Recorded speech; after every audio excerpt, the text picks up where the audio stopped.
Welcome to Charred Oak, the business, bourbon, and becoming podcast where bold ideas meet smooth pours. Hosted by entrepreneurs Matt Gerard and Shane Theiss. This is your needed pour of inspiration, insight, and a splash of something strong. Each episode, Matt and Shane dive deep into the world of business, growth, and entrepreneurship, sharing real stories, practical strategies, and the mindset shifts that fuel success. Whether you're building your empire or just getting started, this is your space to learn, grow, and become. And of course, no episode is complete without the Bourbon of the Week, a curated tasting and review that pairs perfectly with ambition. So, pour a glass, pull up a seat, and let's build something great, one sip at a time. And we're back. Welcome back to our second episode of our podcast. Those of you who don't know, I'm Matt Gerard. I'm Shane Theiss. And our guest now, I'll let him self-introduce. Hi, I'm Danny Williams, owner of Lifeworks Photography Studio and Williams Group Photography here in Rochelle, Illinois. Awesome. I'm super stoked about this one. We talked about our businesses, and how long have you been open now, Shane? 8 years. You've been 8 years. I've had a storefront for 3 now. It's going to be nice to have one of the Rochelle area veteran businesses who've been around a hot minute to kind of be able to bounce some questions to get that perspective from what we're going to see. Plus, you're not central to downtown per se, and you used to be. We used to be, yeah. So we're going to touch on that too. So we're going to be able to kind of pull some things from that one too. But Shane, you brought the bottle. I'm going to let you introduce what we're drinking this evening. So tonight we're drinking a Whiskey Acres Blue Popcorn Bourbon. I have not tried this yet, so I'm not sure if I'm scared or excited. It's very good. Made with blue popcorn that's grown in a secret location in the middle of their cornfield. That sounds like a reefer farm. I don't think it is. If anybody in Whiskey Acres, strangely enough, actually watches this video, this is not an accusation. They actually promote it that way, like it's a hunt. Yeah, it's pretty funny. If you do their tour, they do a good job of explaining how the blue popcorn came to be and where it's found, where it came from, how it started. They actually started with the guy that created Maker's Mark. Interesting. So I believe it was Maker's Mark. Yeah, not Dave Portney, but I think it was Portney was his last name. But yeah, he was one of the original founders of Whiskey Acres. So that's kind of where a lot of their stuff came from. But yeah, it's good. Really nice. What do you think? Neat. It's got a real rye flavor. A little bit, yeah. Yes. Yeah. It's rye, but it's not as sweet as a regular rye. Yeah. Yep. A big caramel note to it. Mm-hmm. It smells like paint thinner to me, though. I don't know if that's, maybe I should have washed my glass a little better, but I don't know. The nose on it, I didn't really get a whole lot out of that, but the flavor is fantastic. Yeah. I mean, very smooth, easy sip. I'm enjoying that. Hopefully the flies don't. Cause Definitely a good sipper. that is a great sipper. Mhm. That is a positive selection here. So, Yep.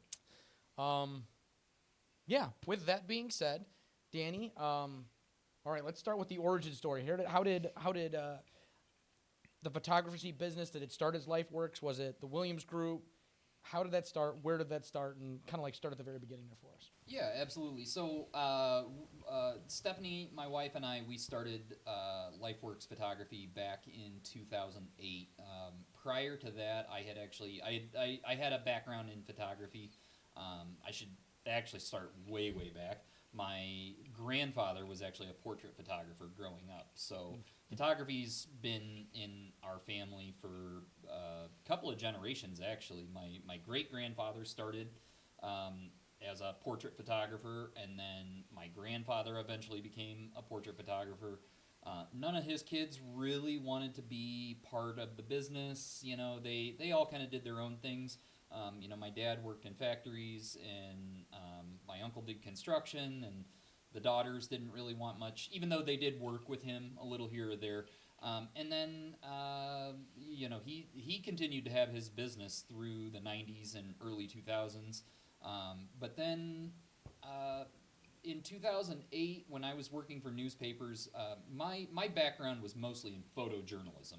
So I went to school for journalism with an emphasis in photography at Eastern Illinois University, and with all intentions of wanted to be a photojournalist the whole time. Thought I was going to travel the world and have all these amazing experiences, things, and the reality of that is it's it's like people that think that they're going to be a movie star, type of thing.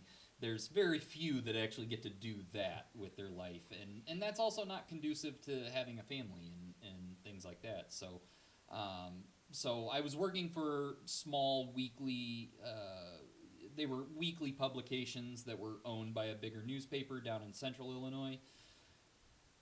I saw the handwriting on the wall for photojournalism and just newspapers in general at that time. I mean, they were all starting to fail at that time.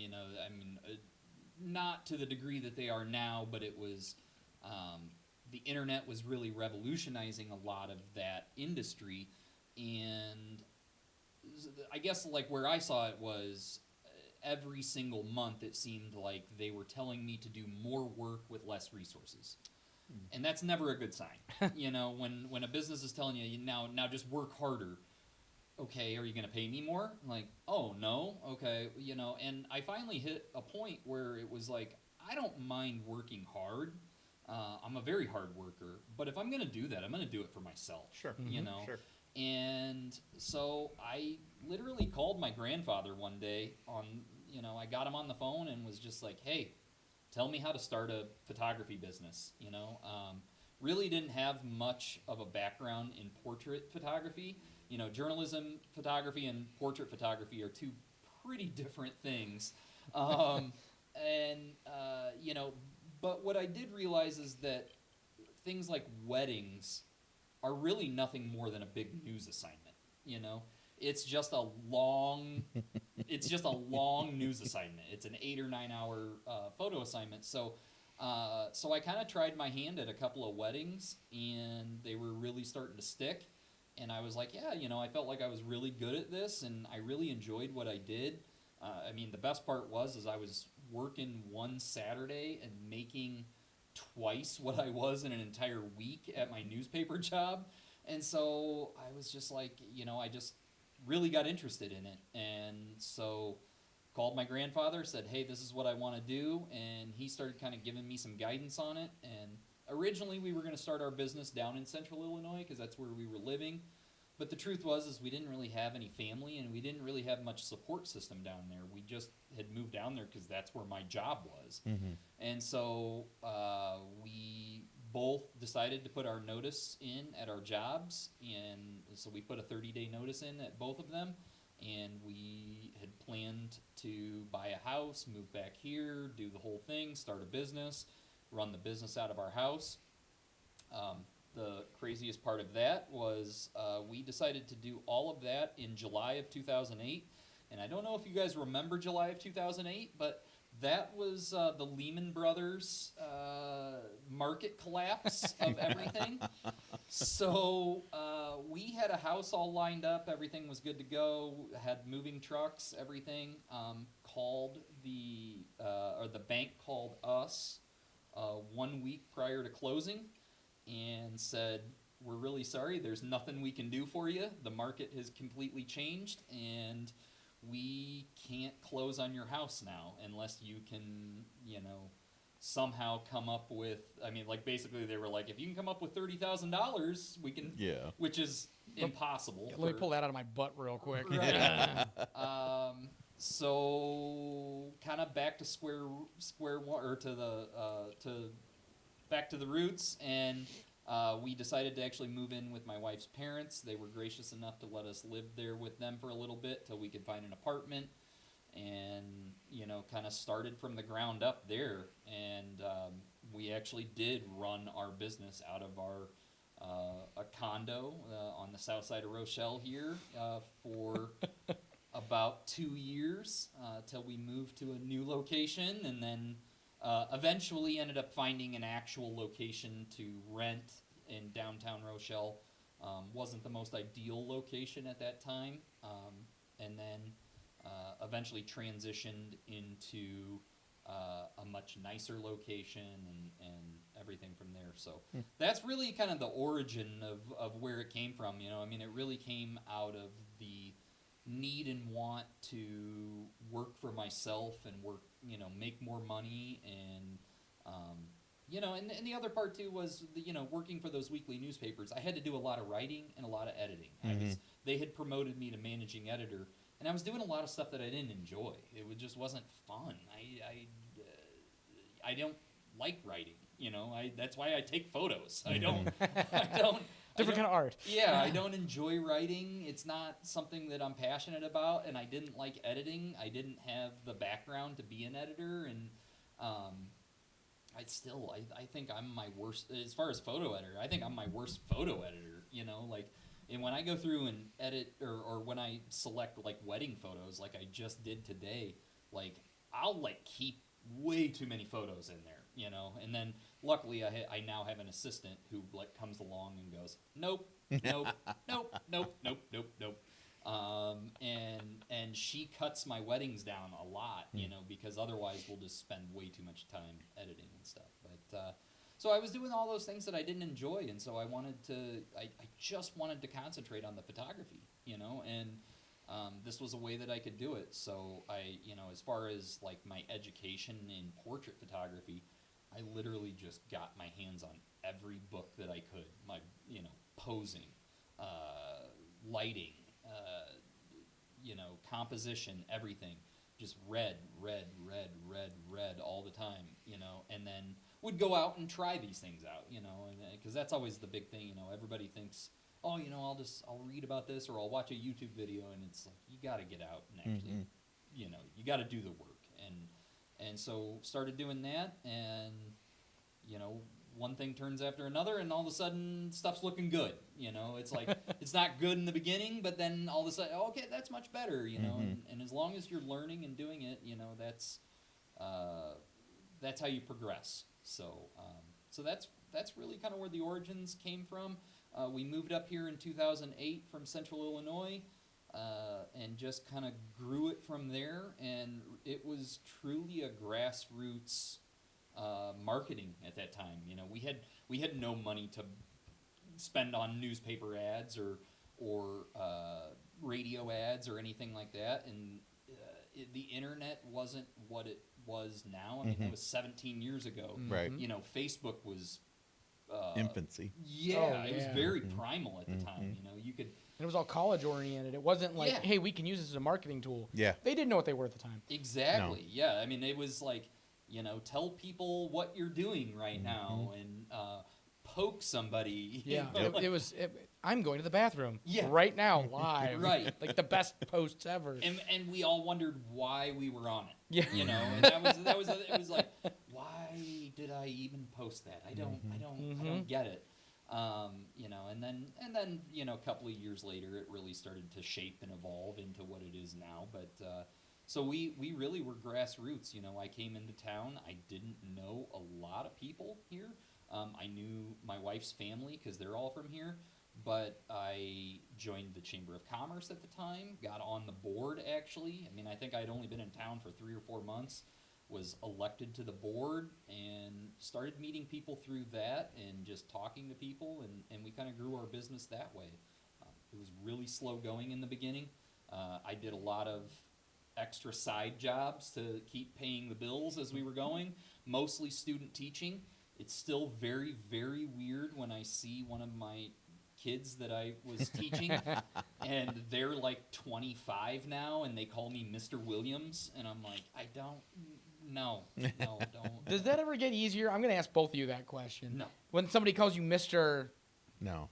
The last time I had some kid come to me and say Mr. Gerard, I almost pooped myself. Yeah. I'm like, I'm like 15. Oh, no, I'm 40. Yeah. It's weird for me seeing the kids that I coached in soccer when we first moved here that, you know, were 6, 8, 10 years old, and now they're 25 and have their own kids, and their own kids are playing soccer, and you know, it's just I'm not that old yet, you know, or the kids the kids that I skied with, or the, you know, the people that I skied with back in the 90s, I'm skiing with their kids now. And it's like, okay, they got smart and got out, and I'm still doing this. See, I'm lucky. When I was doing high school coaching and grade school coaching, that was back in the suburbs. I don't run across those kids. So none of them call me Mr. Yeah. Gerard, thank God. The worst part right now is I actually have someone that I did their senior photos for when they, like, probably that first or second year, and they now have a kid who's about 3 or 4 years away from graduating. It's Oh, crazy. God. Now, obviously, he had a son very, very young, but it's still just unbelievable to think, like... It's harder for you than him. Yeah. I'm like, oh my gosh, I'll probably be doing his senior photos, and it's going to be so weird. But So, trivia question about Danny. Oh, boy. When was the first time we met? See if you remember. my guess, the first time that you and I met was when I did the story for you guys doing the Red Bull. You guys were doing the Red Bull. Oh, the Flutog stuff. Flutog. I think it was before that. Before that even, okay. Because you did the radio-controlled car story for my kid Yes, that... at the track in The Rockford. Flutog was after the radio control one? Yeah, the radio-controlled was Okay. probably 2011, Okay. and then Flutog was 2013. Okay, yeah. Yep. Now that you do mention that, I do remember the RC story as well. Yep. I forgot about that one, but I remember the Flutog one. Yeah, because I remember with the Flutog one, like we came and we met in your living In the room. garage, yeah. Or garage, Yeah. living room. Yep. Yep. So, yeah, that was... It was a long drive, the whole 6 houses down to get to my place. Were we? I don't think we were living there yet, because we No? because we didn't move there. I probably did for the Flutog one. I take Okay. that back. Flutog, I probably was. Yes. RC one, I definitely wasn't, because we didn't buy that house. Let's see here. I'm trying to do the math on that, because we just did the math on this because I talked to the person that just bought that house the other day. We moved out of there 6 years ago. We bought it 7 or 8 years prior to that. Okay. So like 13, 14 years Yeah. ago would have been, you know what? I Maybe. might have been living there. It would have been pretty fresh Yeah. if I was living there for the RC one. But I'd be willing to bet that we were still living on 12th Street at that time. Okay. We were renting a house from the Bruns family on 12th Street for a little while, and then we bought the Brookstone house. So, My question for you. So, and anybody that wants to get into the arts, especially the service side, and actually not suck at it, this is huge. Like you said, you started off with the portraits, and you weren't great at it when you started. yeah. So, when you were getting good at it, was that one of those things where like when you first started, was that one where you immediately started, you know what, we're going to take a customer and do this and just hope for the best? Or was that, we're going to practice, and then how long was it before you decided to pull the trigger and really start feeling comfortable where you were competent? So I'd say it's a little bit of both. You know, when I was younger, I was a lot more cautious, meaning I was scared to take someone on because I was worried about failure. You know, I think I don't know if I'd say I've gotten over that totally, but I definitely have a different theory on it than when I was 20-something years old than compared to now. You know, when I was younger, yes, I went out. I was practice. Whoever would let me photograph them, like, hey, you know, let me borrow your kid. Let me do this. Let me do this. You know, I was calling in every favor I possibly could. You know, that was probably the best way of doing it, because then there wasn't a lot of pressure. Nobody was paying me money. I was just doing something fun for a friend or an acquaintance, and here's the photos, and you know, and people were nice and gracious, and they'd throw you $50 here or there or whatever, you know, they could afford, and so that was really nice to be able to do that. If I had to do it all over again, I would have started advertising immediately and just not worried about it. The reason being, I've just learned over the years, you number one, you never turn down money. You never turn down money, and you never turn down a job. Yep. And someone will not hire you if they don't want to. Yeah. You know, like that's the honest to God truth. I mean, they see your work, they see your portfolio, and if they don't want to hire you, they just won't. You know, and so you should just get out there and just do it. You know, and just go full force. You know, I still to this day, I probably have a handful of accounts that I can think of that I regret turning down at the time because I was worried of like, well, I don't know if I can do it. I don't know if I can. I'm worried about disappointing them or whatever. You're almost better off just doing it and disappointing them and learning from it than you are turning it down or even telling them that you're worried about that, because then that loses confidence for them immediately, and then they just want to look for somebody else. Yeah. And I still, like I said, to this day, I can think of at least 3 for sure that I can go, ugh, I wish I would have just taken that job, shut my mouth, and done whatever I could to figure it out, you know, type of thing. And then, but I guess at the same time, I did learn from that. You know, when I didn't get those jobs, I learned pretty quickly. You go, oh yeah, no, you just don't say anything and you just go ahead and do it. You know, I mean, at least for me personally, the best way I learn is from messing up.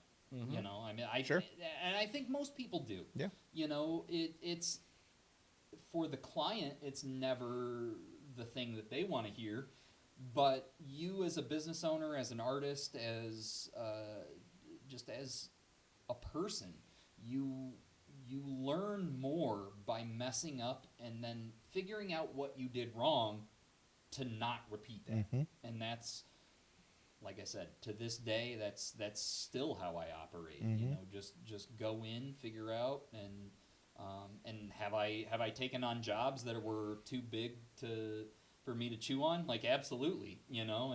And I also learned, like, okay, well, maybe I don't like this type of job. You know, maybe this isn't for me. But at least I tried, did my best, and kept going from there.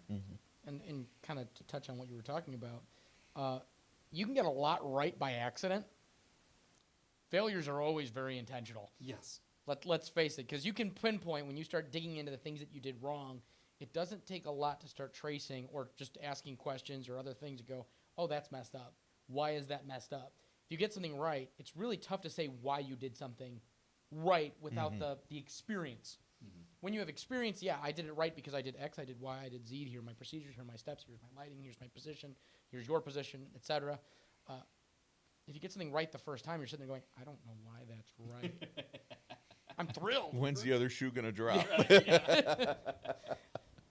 Exactly, but that it requires that messing that stuff up. Hey, you got a little friend there? I do. Little protein. Little alcoholized protein. Yeah.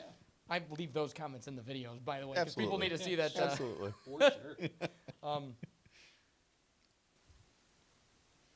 So, how involved was Stephanie then, like early on? Yeah, so early on, she was very, very involved, and she still is involved, just not to the degree that she was when we first started. You know, when we first started, neither of us knew what we were doing. We were just, neither of us had a background in business. We didn't know anything about marketing. We didn't know, I mean, here's what I'll say. Stephanie is a gifted, natural salesperson. I am not. I'm the, like, give the farm away, you know, type of person. Stephanie is the, like, no, they need to pay for that type of, you know, put your foot down type of thing.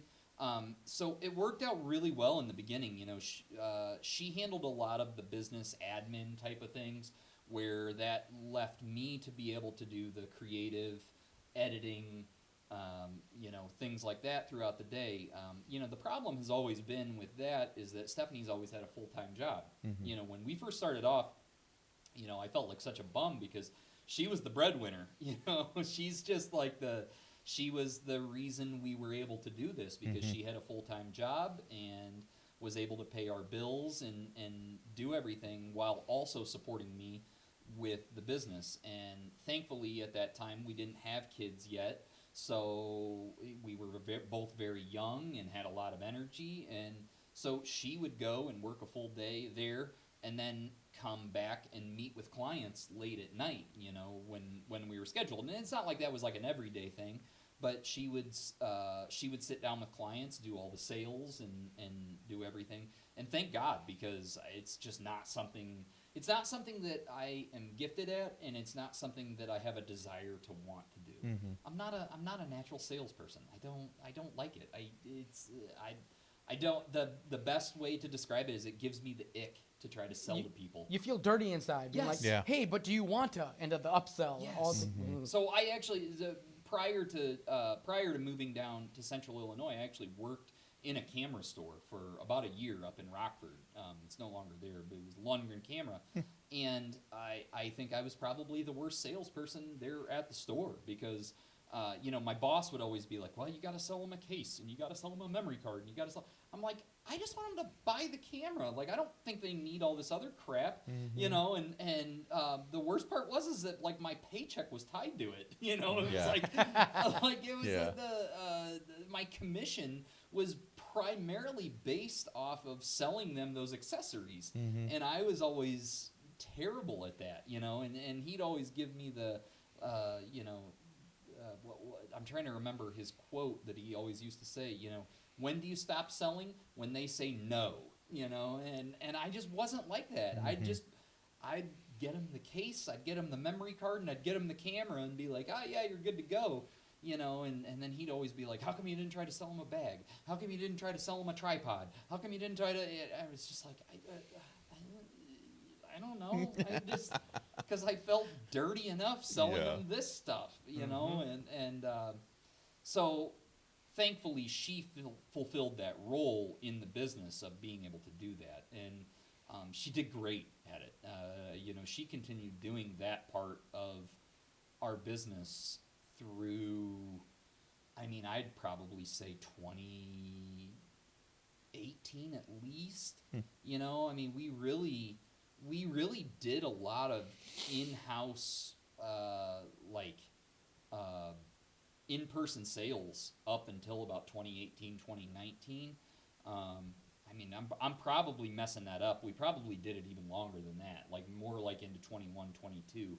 But I'd say the majority of like our in-person sales were probably much earlier than that because the industry itself has just changed so much. So she was always doing that part of it, and then her role changed quite a bit even when we had kids. She worked her normal job for the first year to 2 years after we had kids, and then quickly decided that she wanted to be a stay-at-home mom. And so then she took on an even bigger role with us at that time, where she was really doing a lot more admin work, and she was doing marketing and things like that. And, just through working from home and stuff like that, I think she really lost her passion for working in the chiropractic industry where she had been, and decided that maybe this role wasn't for her anymore. You know, we had a little bit of difference in theories on how the business wanted to be run as well, and we were butting heads a lot on that. And so kind of the compromise on that was that she was going to go back to work full-time once, because the kids were old enough now. They were back into school full-time, and she didn't feel like she was, I don't want to say that she didn't feel like she was needed as much at home, but she saw the kids growing up and thought, hey, I can an opportunity. Yeah, I can go back and do what I want to do, and that's always been the big thing that her and I have talked about. The photography business has always been my passion. She's filled those roles and filled them very graciously and with few complaints, and usually her complaints were with me. So did you earn those complaints? I 100% earned some of those complaints. I for anybody that ever works with their spouse in a business, it's not easy. It's not easy because there's you try to think, or you have this thought that like I can separate business from personal, and it's not that easy. It all bleeds together, and your animosities in the business bleed over into your personal, and your personal animosities bleed over into your business, and it's not a great role. And if you can do it, all the more power to you. You know, I mean, I think that's great, and we made it work for a very long time, and I'm very, very thankful for her help, and I could not have done it without her help. But you know, we've transitioned out of that now to where she has a very minimal role with the business now, and it's working out good for the most part. You know, it's made me, if anything, like it's made me grow up. You know, and you know, I've always been the bright-eyed artist, you know, that just wants to play all the time. And now I go, oh no, I have to do the marketing. I have to do the books. I have to do the schedule, and I you know, have to do these things that I don't want to do. And so it's made me really grow as a business person. Well, as for the difficulty part of that, lifelong bachelor. Sorry, ladies, I'm friends with both of you. I didn't mean it. Don't yell at me. Yell at me later.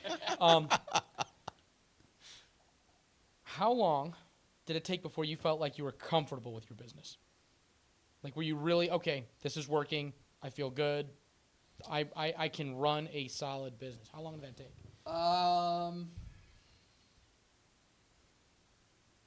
I don't know, because it goes in waves. Because there's days that you feel like you have control of everything, and then there's days like yesterday where everything falls apart and you feel like you don't know anything that you're doing, and you wonder why you don't just go get a 9 to 5 and leave work at work.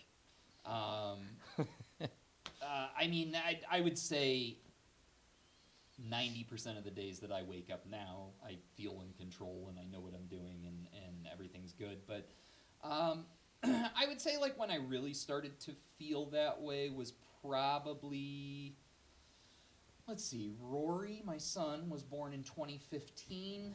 I mean, I'd really say 2017, 2018 was when I really started to feel that. So you're almost 10 years, basically, of business. Yeah. I mean, and again, I mean, it's not like there weren't days of that in that time period.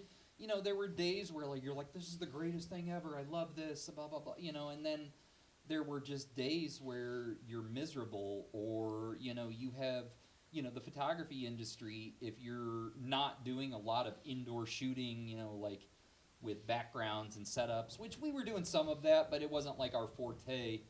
You know, you'll go a month, 2 months with not a lot of income, and you really start to feel depressed, and when am I ever going to have another paycheck, you know, and how am I going to do this? And when you add kids into that mix, oh my God, like, it just adds another level of stress to you, where you're just like, oh my God. Lifelong bachelor. Lifelong bachelor. And then you've got, you know, I mean, then, you know, throw Stephanie into wanting to be a stay-at-home mom into there, and having kids, and not working, and you're just like, oh my gosh, you know, and as much as you say, well, I'm going to budget this year so that I'm not freaking out in those winter months, it never works out that way. You just, there's always something to buy, something to spend the money on, or, you know, that the money never goes far enough, you know, and thankfully we've transitioned out of that. You know, now we're busy year round. We have stuff going I mean, in fact, actually, the crazy part now is like July is actually our slow down month now, with the way we've structured our business. But when you're not shooting weddings, and you're not doing any portraits outside, and you're not doing these things, you start freaking out, and you really start questioning yourself. Like, why did I do this? I don't understand, you know, and should I just go get a second job, you know, and so, yeah, I mean, it took a really long time to get on solid ground and not feel like that, you know, and I feel like probably the second or third year that my son had been born. Like that was like when I really started to feel like I had control of it, and there actually was a time where I did go get a different second job, you know, and thought, okay, well maybe I'll go do this and I'll just do the photography thing on the side, you know, and I actually worked for a liquor distributor for about 6 months. Nothing will remind you of why you started a business like going and getting a second job. Yeah. Agreed. It is, especially, I had never worked in the corporate world, and I was immersed in the corporate world, was headed into that sales direction, and it scared the shit out of me. I mean, but I don't, sorry if I can't swear on this. I don't care. We're drinking bourbon and Yeah. on Okay. camera. I think All we're right. going to be okay on I wasn't profanity. sure, but I mean, quite frankly, I mean, I was, you know, everybody talks about the Sunday scaries. It was 100% having the Sunday scaries of it's Sunday night, 6, 7 o'clock. I'm getting depressed. Dreading Monday. Yeah, because Uh-huh. I'm getting depressed because I'm like, I gotta be up at 6 a.m. Yep. I gotta be in that store by 7 a.m. to start putting the bottles up on the shelf. Yep. You know, and you know, and then you get involved in all the corporate. Shenanigans. Yeah, the back and forth between, you know, your boss isn't talking to the other sales reps. The sales reps are telling you what to do. You don't think that the sales reps are your boss, and so you're calling your boss and saying, is this right? I don't know. Everybody's just telling you just to do your job. And I'm like, yeah, but nobody's telling me how to do it. I don't get it. You know, it wasn't what I wanted. You know, it wasn't creative in any sense of the fashion. I was miserable. And so, you know, like I said, I did that for 6 months. And the worst part was it was an amazingly great paying job. It was a union job. I was probably making more money than I had ever made in my life. Union benefit, like we had the best insurance, the best everything. I just was so unhappy, and so I finally just said something to Stephanie, and I said, "Oh, look, I'm miserable," you know, and she could tell. She's just like, I know you are, like you know, and so we jumped straight back into the business full time at one point, and I took the lessons that I learned from the corporate world and brought those into the business, you know, like how to, you know, I mean, that was and it seems like something so easy to realize, but until you're like immersed in all of it, you know, I mean, when I was working for that liquor distributor, I mean, I was busting my butt 8 hours a day, running from store to store, because if I didn't, I mean, I guess that was the thing, is like if I didn't get my job done within that 8 hours, I was working 9 hours, or I was working 10 hours, and I didn't want to be working 10 hours putting up booze on a shelf and then having to go home with my back aching to be a less than stellar dad. And I just said, okay, well, now just work this hard at your business. You know, again, I don't mind working hard.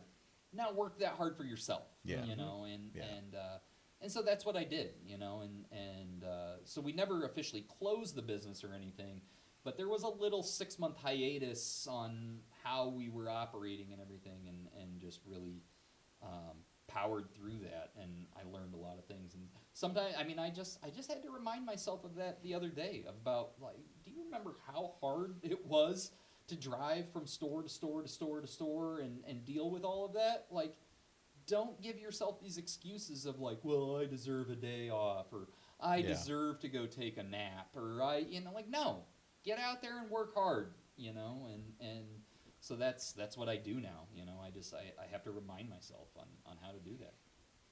I dig it. I'm going to refill, and I'm going to Yeah. try this neat, because this was good. I'm gonna do the same. And I don't feel like getting up and getting ice. It is really good, by the way. It is. Yeah. It's different. Like I said, I like that it's not quite as sweet as a regular rye. Yeah.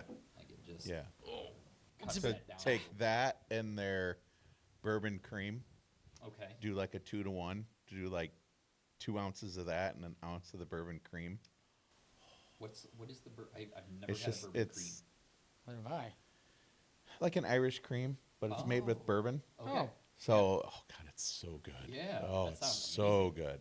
And we're learning. We're putting the bottle on the table so you can see what we're actually drinking. Unlike last week, we're just drinking old fashions, getting hammered on camera. Which, don't get me wrong, that's fun too. Yeah. However, now we can, we should get sponsorships. Yeah. Why should. are they not like giving us a nickel for every person that watches us? That'd give us Right. like 35 cents now. Exactly. Yeah. Second episode and all. Yeah.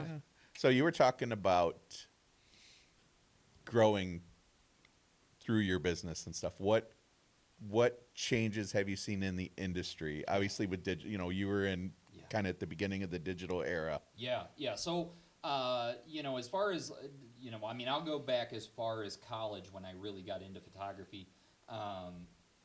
What I've seen change from then all the way up until now, so when I first started in photography, digital was still very much in its infancy. We had digital cameras out there. I mean, I even had my school actually had a digital camera in high school. It was the absolute most basic digital camera you could ever see. I don't know if you guys ever remember, Sony used to sell this. It was called a Sony Mavica. It literally took a floppy disk. Oh, yes. Like not a SD card, not a Yes. thing. We're talking those 2.5 by 3.5 inch Hard floppy discs. discs. We had them at the police department when I started. Yes, it held like Not to 12 age myself. photos. You could shoot like if you got one that had extended storage capacity, you might get 24 photos on there. They were grainy as all could be. Just not, they were a toy. They weren't meant to be professional cameras at that time. Transitioned into college. Really kind of got my start into film photography at that time. The first college that I went to, they had a little bit of a photography program that I was actually not even in. My girlfriend, who I was dating at the time, was in that though. So she kind of showed me the ropes on, okay, here's like the basics of this, And again, I just started reading books. Like it was just like, find a photography book, read about it. None of it made any sense. It was all Greek. I was just like, oh, no, okay, sure, yeah, aperture. Like, okay, I get it. And I didn't really have anybody to explain it to me. So I just, again, it was a lot of trial and error. I think I can't remember if we were talking about it on camera or off camera, but we were talking about those happy accidents. The first photo that I was ever proud of was literally a happy accident. It was, I still have the photo.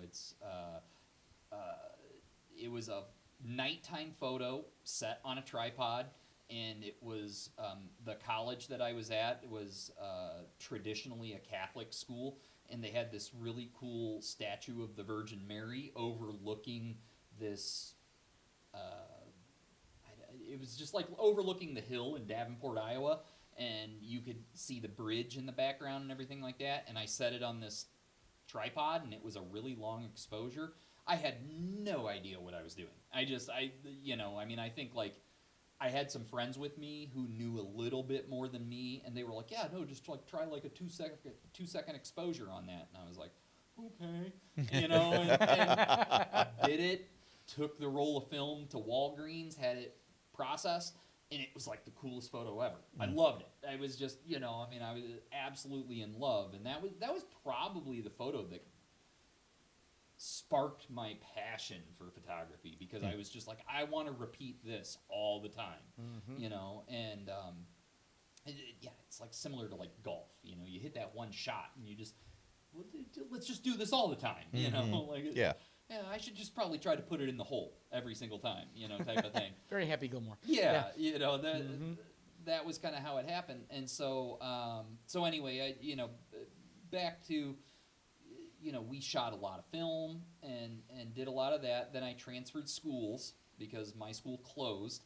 Yes, closed down. Like the whole school just closed down. It was a weird It was a weird thing. You did not pick that one well. Thanks, Dad. I heard that one more than once, especially because it was a private school. Oof. So now, in fairness, all the bills were on me, so it's not like they were paying the bill. But I did hear that many, many times. You think you might choose a little wiser the next time, like. Yeah, so when I transitioned to Eastern Illinois because, number one, it was the least expensive public school in Illinois at that time, and they actually had a graphic design program, which was the major that I was at my old school. So I did, I had no intention of going into photography at that time. I was actually going to go into graphic design, was going to work on video games and things like that, and that's why I went to that first school, was because they actually had some professors and a really nice program that led into that. So transitioned to Eastern, quickly decided I did not want to sit in front of a computer for 10, 11, 12 hours a day. That was if you're going to do graphic design, that's all you do all day long, is sit in front of that computer, and I didn't want to do that. So That's why I dropped out of college the first time.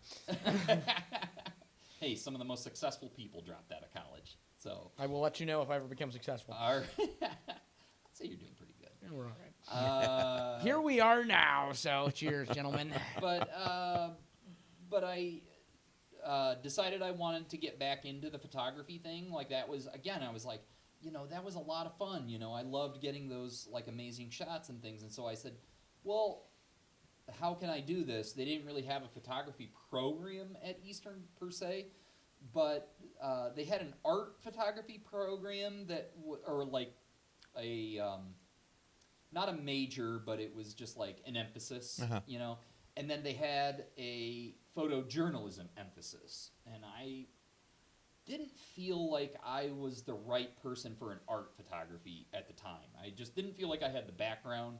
I didn't have the passion for it, but I liked journalism. It was something that, I had taken a journalism class at my old school and was like, yeah, I could see myself doing this. So I joined the newspaper. And at the time, I was originally going to be a writer and and stuff like that, and I didn't realize that I didn't like writing at that time. So I said, all right, I'll try to be a writer. Literally took a couple of assignments on, because our newspaper, it was pretty loose. It was just, hey, do you want to take this assignment? Sure, okay. You go back, you write something, you give it to them, they print it or they edit it, whatever. Okay, fine. Took my stuff into my advisor after a couple of months of working for the newspaper, and he sat down. He was also the photography advisor, the newspaper advisor at the time, and he took a look at my writing, and he looks at me seriously and goes, "Do you enjoy writing?" And I said, Not really. Translation: you suck. Yeah. And he goes, "Is there something that you would prefer to do?" And I said, "That bad, huh?" And he goes, "It's not good." And I go, "Okay, well, and I was honest with him. I was like, I don't think it's my passion. I don't think it's something that I like to do. Yeah. But I do like taking photos." And he goes, "Let me go introduce you to somebody." And he introduces me to the photo advisor. And he goes, "This is Colin. Colin's your photo advisor. He's going to give you a photo assignment. He's going to give you a camera. He's going to send you out." So took that out, all film, shot it, whatever, and shot a couple of other things, came back, developed the role, and then Colin helped me go through everything. And I can even remember that first time of him and I going through the roll of film and picking out which photo, And the crazy part is he's like, which photo? He was very, very good. Colin was very patient, and was like, "Oh, which one do you like?" "I don't know. I like this one." He goes, "How come you don't like this one?" And he goes, "Because I really like this one." Obviously, he knew a lot more about photography than I did. So anyway, so that's kind of where the film aspect came in. Fast forward to 3, 4, maybe 5 months later, the whole newspaper gets digital cameras. So it's a whole brave new world at that point. We've got 10 digital cameras.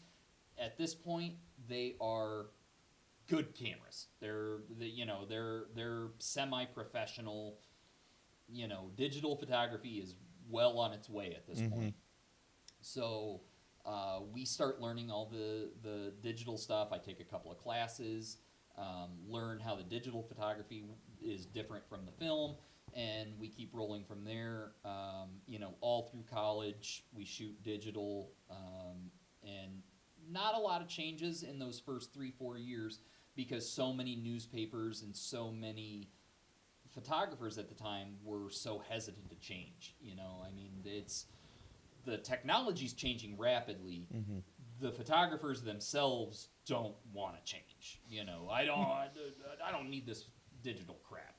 That was always their line of it. But we as young photojournalists realized, like, this is where it's going. Like, why would you spend, number one, you send a photographer out with 3 rolls of film to go shoot an assignment, and they can come back with 98 photos from that shoot, or 108. I was doing my math wrong. You can come back with 108 photos from that photo shoot, or you can send them out with a digital camera, and now they can come back with 300. And they don't have to be so selective about what they want. And none of them cost you a nickel besides the time. Exactly. And no chemical. There's no upkeep on the machine. It's, your photos are instant. Whether or not you got your shot or not. So I think that was probably the biggest change that we saw in the early years, was going from having to come, oh my gosh, I have to rush back for deadline because I have to process my film. I have to look at them on the light table. Then I have to get the loop out. Then we have to scan it. Then, you needed 3 hours before deadline just to get the photo for the front page or, or even the middle of the paper. Then all of a sudden it was, no, I know exactly what my photo is. I'm going to download this card. It'll take me 3 minutes. I'll edit the photo. You'll have it in 10, So it changed the way that you did jobs. You went from not, just hoping, praying that you had a good shot, to, I know I have it, here it is, and just the expediency of it all. So then that pretty much stayed all the way through college. The only thing that really changed from there was like the upgrades in technology. You had more megapixels, better quality, better lenses, all those things. Then graduate, get into the real world industry. Everything for the most part is digital by that point. It had all, I would say by 2006, 2007, it had all really transitioned into digital photography. And then, the biggest changes came through quality and what your editing could do at that point. It was less about the cameras and the upgrades and things like that, more about what you could do editing-wise. Now, me as a photojournalist in the early days, photojournalists aren't really allowed, by ethics standards to really do a lot of editing. We could do basic like color correction, light correction, cropping, and we could do some dodging and burning, because we did that with film photography. You dodge and burn a photo to make it look better in the newspaper or something like that, but you couldn't Photoshop something out or whatever. Sure. And no then, magic eraser. Right? Yeah, no magic eraser. Buzzkill. Anything like that. But very quickly, that stuff came into play. And we weren't doing a lot of that at the newspapers. But when I decided to start my own business, you quickly learn, like, oh no, you need to do these things. You need to figure out how to Photoshop something out and how to do that. So it became more about the software technology, not the camera technology.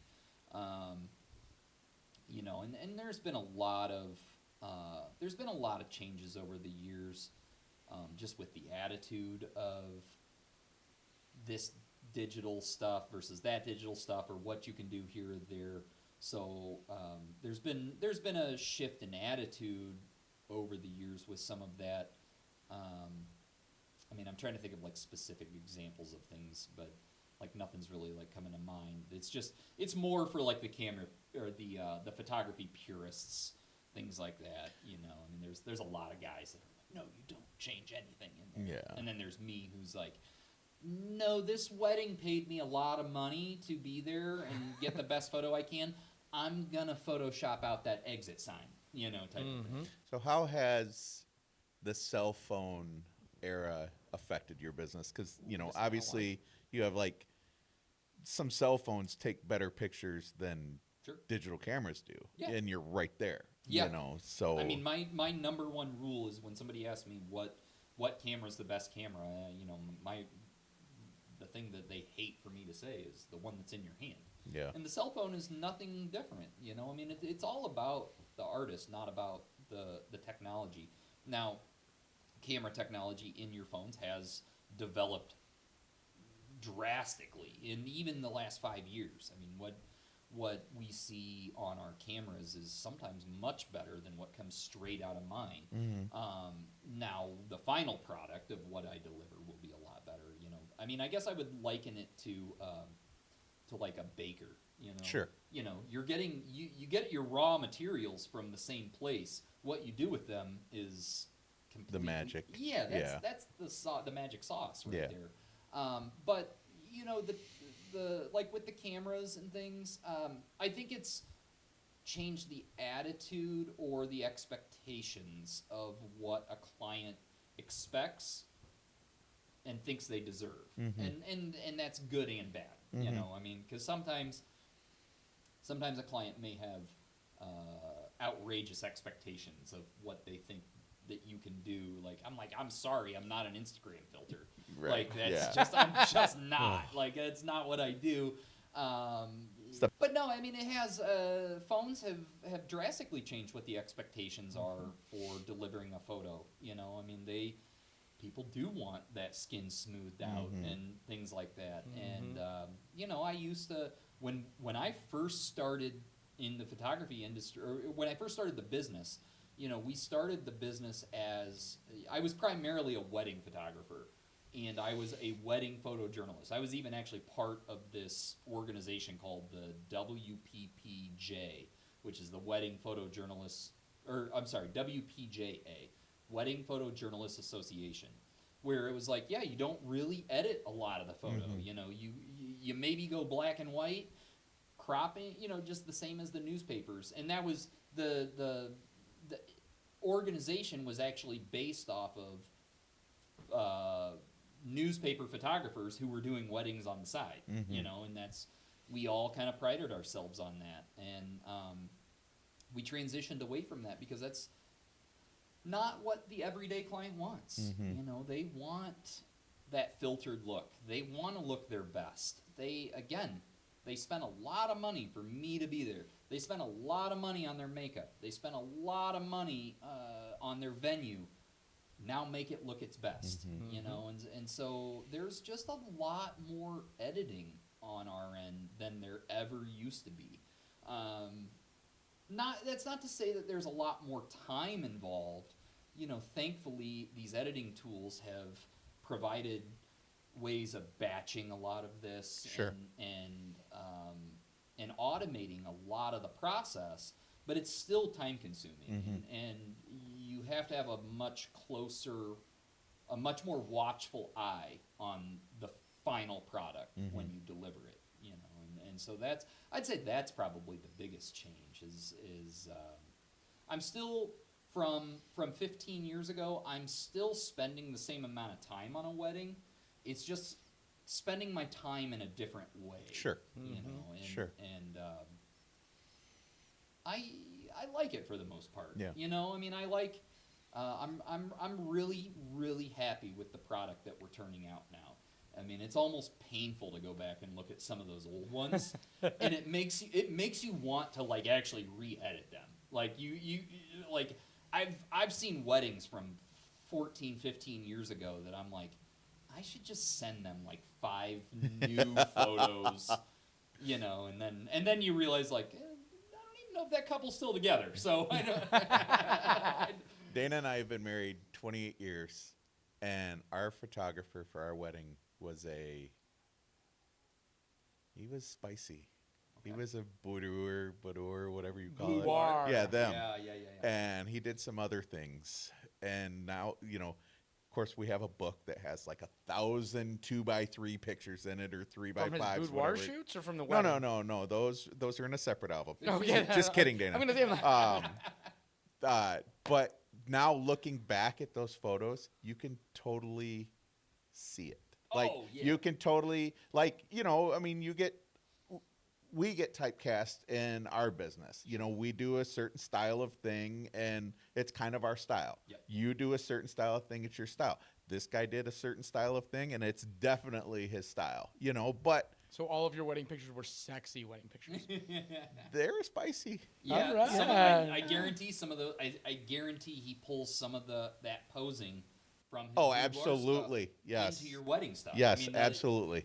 You can't avoid that No. as an artist, as a photographer. It's just like you said, like your style's your style. Yep. And as much as you think you're going to emulate or you're going to change a style or change something, you do to a degree, but what makes it yours always bleeds in. Mm-hmm. You can't. Sure. You have a can't- core. Yes. You can't avoid having a core. But I don't think you want it any other way, because Right. No.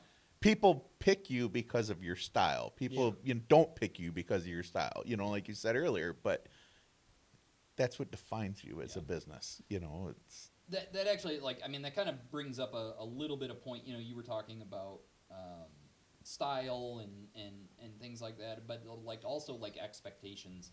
It all kind of molds together. One of the changes that we saw in the mid 2010s, stuff like that, was the advent of Pinterest and things like that. And it's good and it's bad. Pinterest gives you a lot of inspiration of oh, okay, I can do that, or I can do this. Oh, that's how he did that, and you analyze a lot of those photos. The problem kind of becomes when a client comes to you and goes, I want these 10 photos. And you go, but that's not mine. right. That's not, and I get it, every bride or not even a bride, every senior portrait, they want what they see on the screen. Mm-hmm. This is what I want, but what they don't realize is you can attempt to do something like that, but it's never going to be as good as that, because that's that person. That's that person's style, And so we used to, when probably from 2012 to 2016, 2017, we used to tell brides well, send us your Pinterest board and blah, blah, blah. And then we quickly were just nope, don't do that. Don't, I'll still take it on, if people want to show me a couple of ideas, okay, I can do something with that. But, again, just those expectations of what the internet brought out was well, I want this to look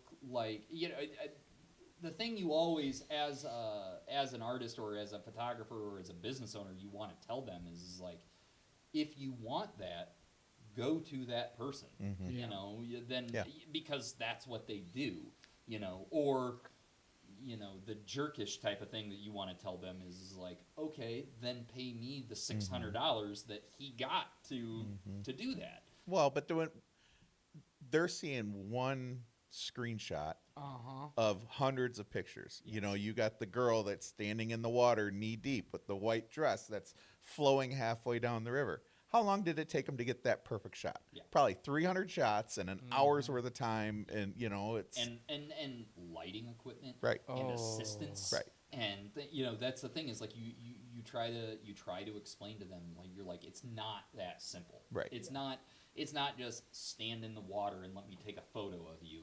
It takes a team and a crew to be able to get this the way that you want it. There's commercial scale that they don't understand. Yes. Your budget doesn't buy that. Right. Yeah. Not even close to what you're requesting. And you're not doing it in Lake Sewell or, you know. Yeah, I run into the same problem with students because they expect to take one class and be, Sharpshooter. Exactly. Yeah. It's like, I'm your Huckleberry. No, we need you to Right. present the firearm and not shoot yourself. Yes. That is step one, and that is a half day of training. Wait, I'm not Doc Holliday? No, you're not Doc Holliday. Yeah. You're not. Yeah. Same animal. It's like, we can get you to Doc Holliday, but that's going to cost you 25 times what you had to, and Yeah. a bunch of prep work and a bunch of other people involved that you don't want to invest in because you don't give. And it's something that a lot of people from the customer side is they don't understand what you're doing. Yeah. Like you said, it's exactly like we're saying with the Instagram. I pull this one photo off the internet. This is fantastic. And this is perfect. They just assume it's, we're going to step out, snap the picture, and go. And you need the team, you need the lighting, you need the time of day. Yeah. Oh yeah, that actually took 4 days to get that picture Yep. because it was a sunset photo. Yep.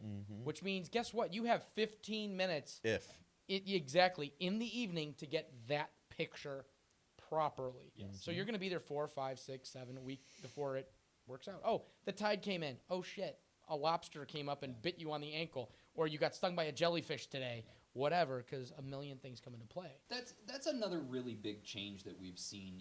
Just the expectations of, that's part of the hard thing now is like, we only have so much limit. We have limited time and limited days that I can shoot on.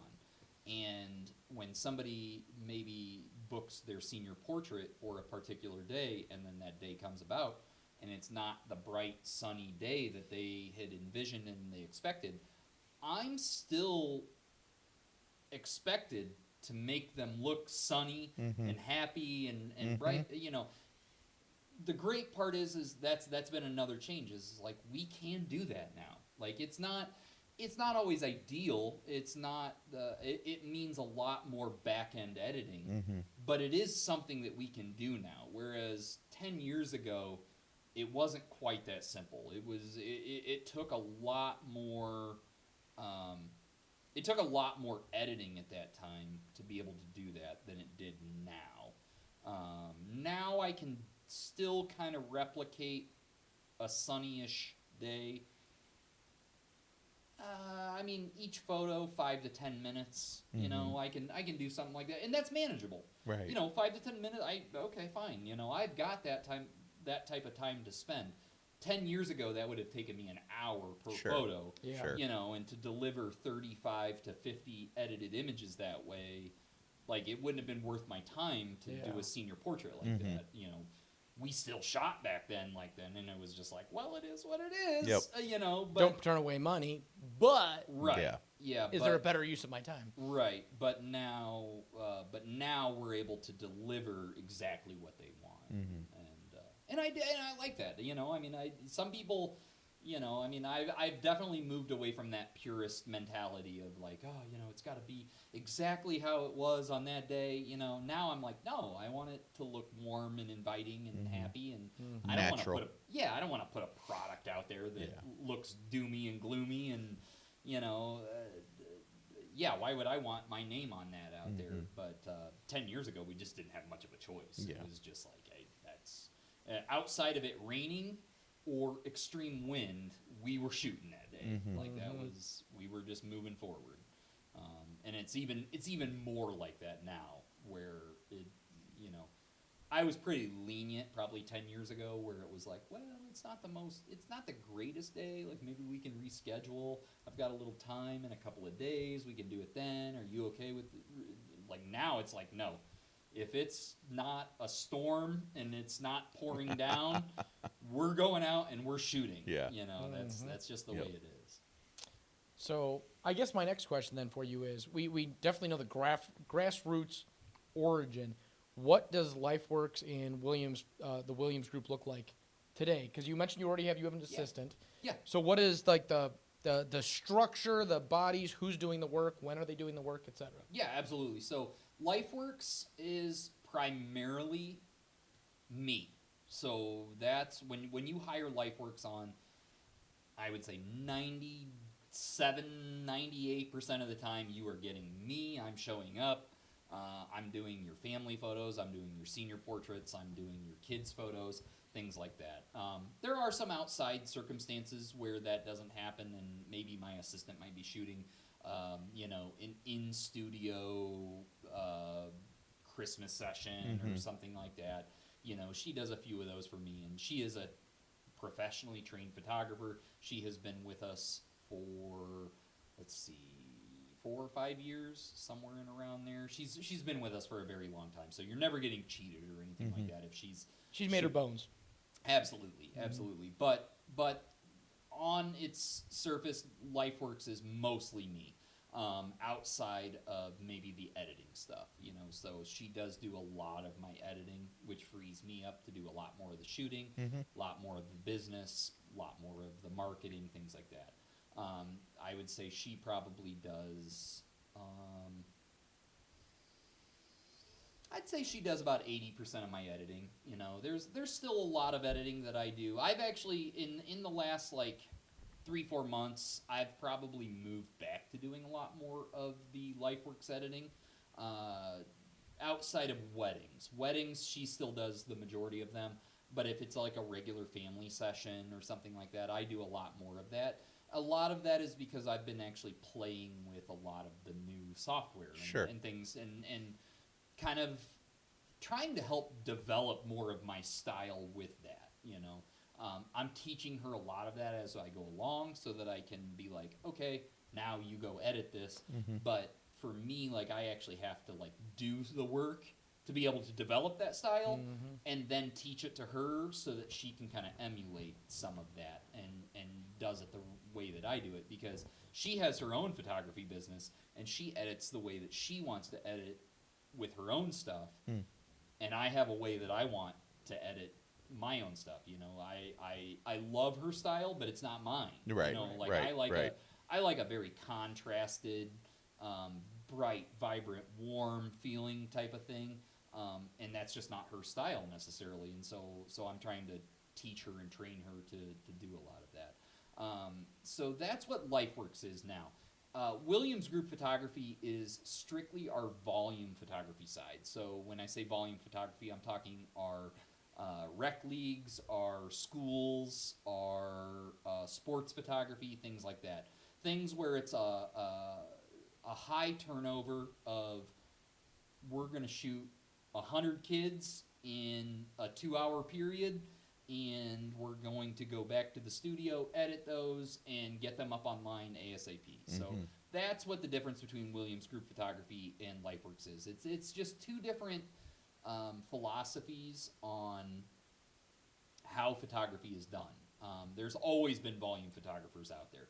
You always had your photographer that was out there shooting the teams and the individuals and then delivering them for your little leagues and things like that.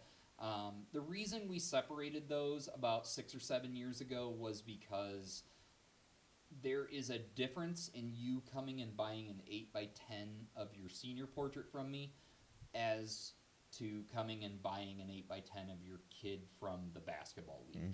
And there's a different price point, and there's a difference in quality. I can hear the cellophane envelope now. Yes. Yep. Exactly. Yep. And the hard part was, and this was actually some advice given to me by another quasi-local photographer that he told me from the beginning. He did the same thing with his business when he had it, because he goes, look, you're going to get some pushback on a client that wants to come in and buy a senior portrait 8x10, and it's going to cost them $35, $40, $50 or whatever that cost is. And your basketball photo that they want to come in and buy, and it's 10, 12, 15 bucks. Yeah. And they're going to question that, because it's still an 8x10 at the end of the day.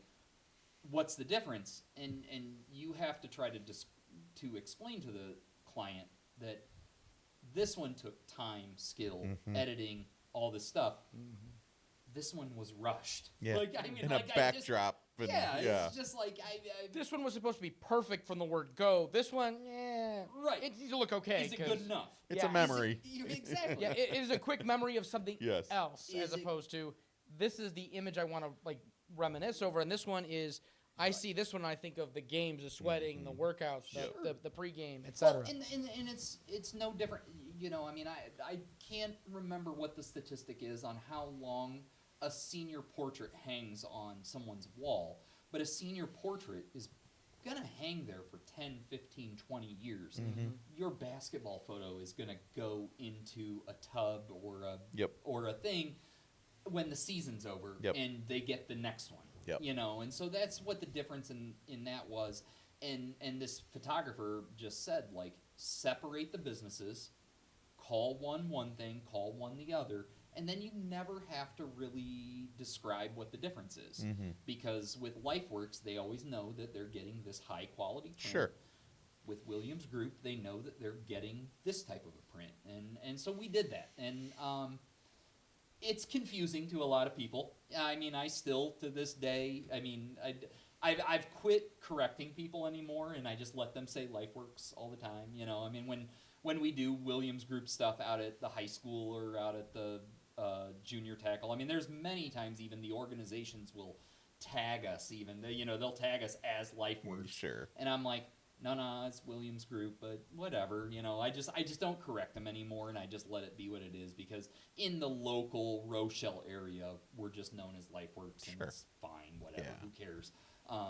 You know, the other reason too is because we also started expanding out regionally, you know, with the Williams Group stuff, and so we do a lot of work in Oregon now. We do a lot of work in DeKalb, Belvedere, Polo, Chadwick, Milledgeville, Byron, and you know, so we're doing jobs way outside of our area, and again, like, it's the same thing. Like, I don't necessarily want them to know us as Lifeworks. I want them to know us as Williams Group. Sure. And so that's what the difference between the two are, and why we separated them a little bit. And it also keeps my sanity when I have a separate email address for Williams Group stuff and for Lifeworks, because I mean, I probably get 25, 30 emails on average a day to the Williams Group stuff, and I might get 3 or 4 into the Lifeworks one.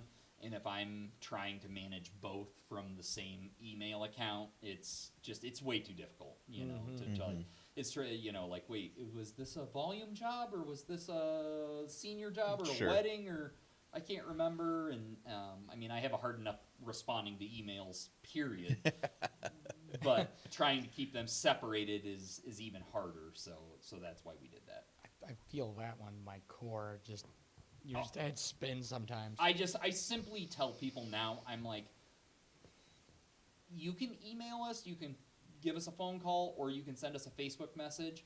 I will be honest, I will respond to your Facebook message way before I respond to your email or your thing.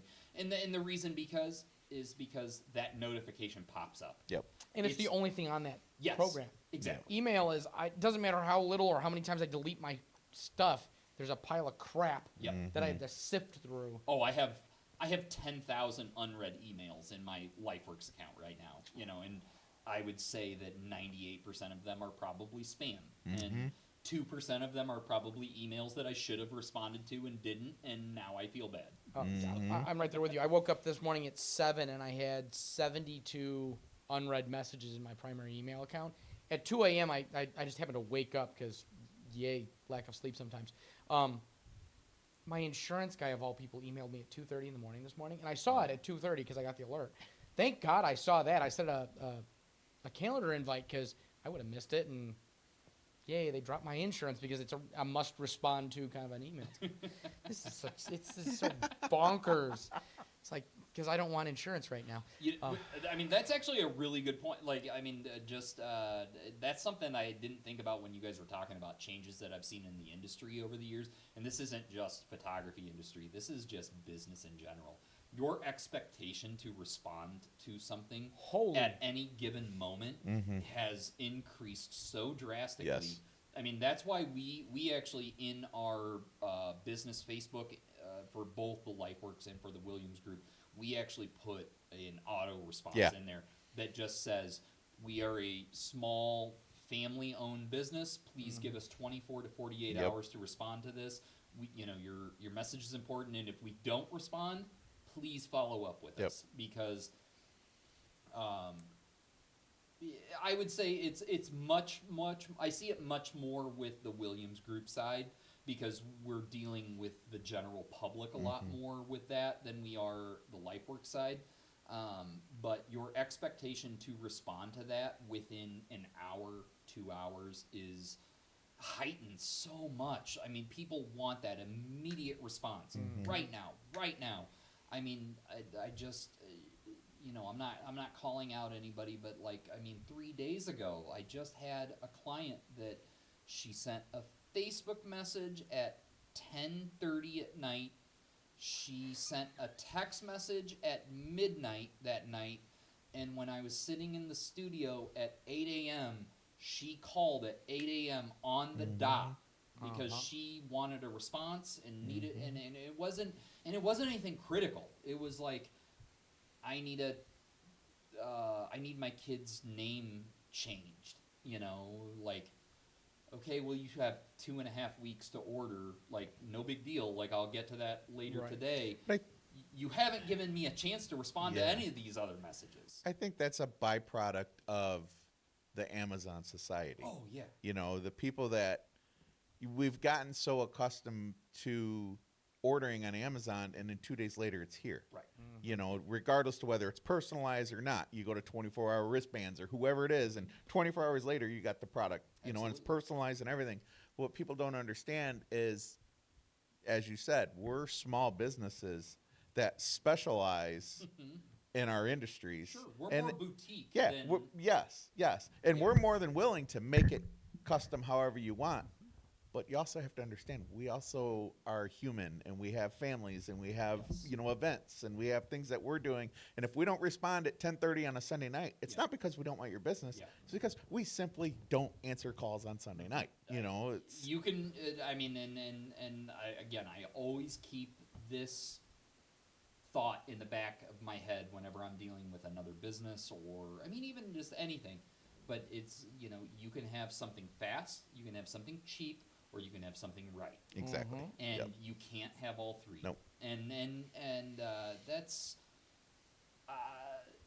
sometimes I want something fast, and that's totally fine. Sometimes you want McDonald's, and that's fine. Stop judging me, Shane. There's nothing wrong with that. But don't be all out of sorts when it's not. When you go to McDonald's and they mess up your order or whatever, we all get that. Don't be furious that you didn't get the right order. No. That's just, you got it fast and cheap. Yep. You can't have it right. Yeah. If you do, added bonus. Right. Yeah. I've noticed, in my store, especially in the the customer service side that I deal with day to day, I've gotten very bullish.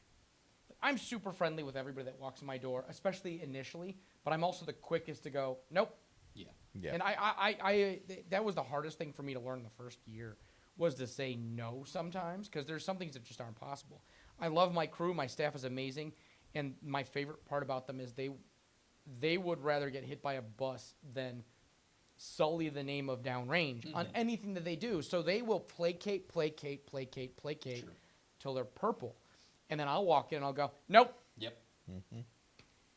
But I wanted this. That's not possible. Well, can you do, this is how this is done.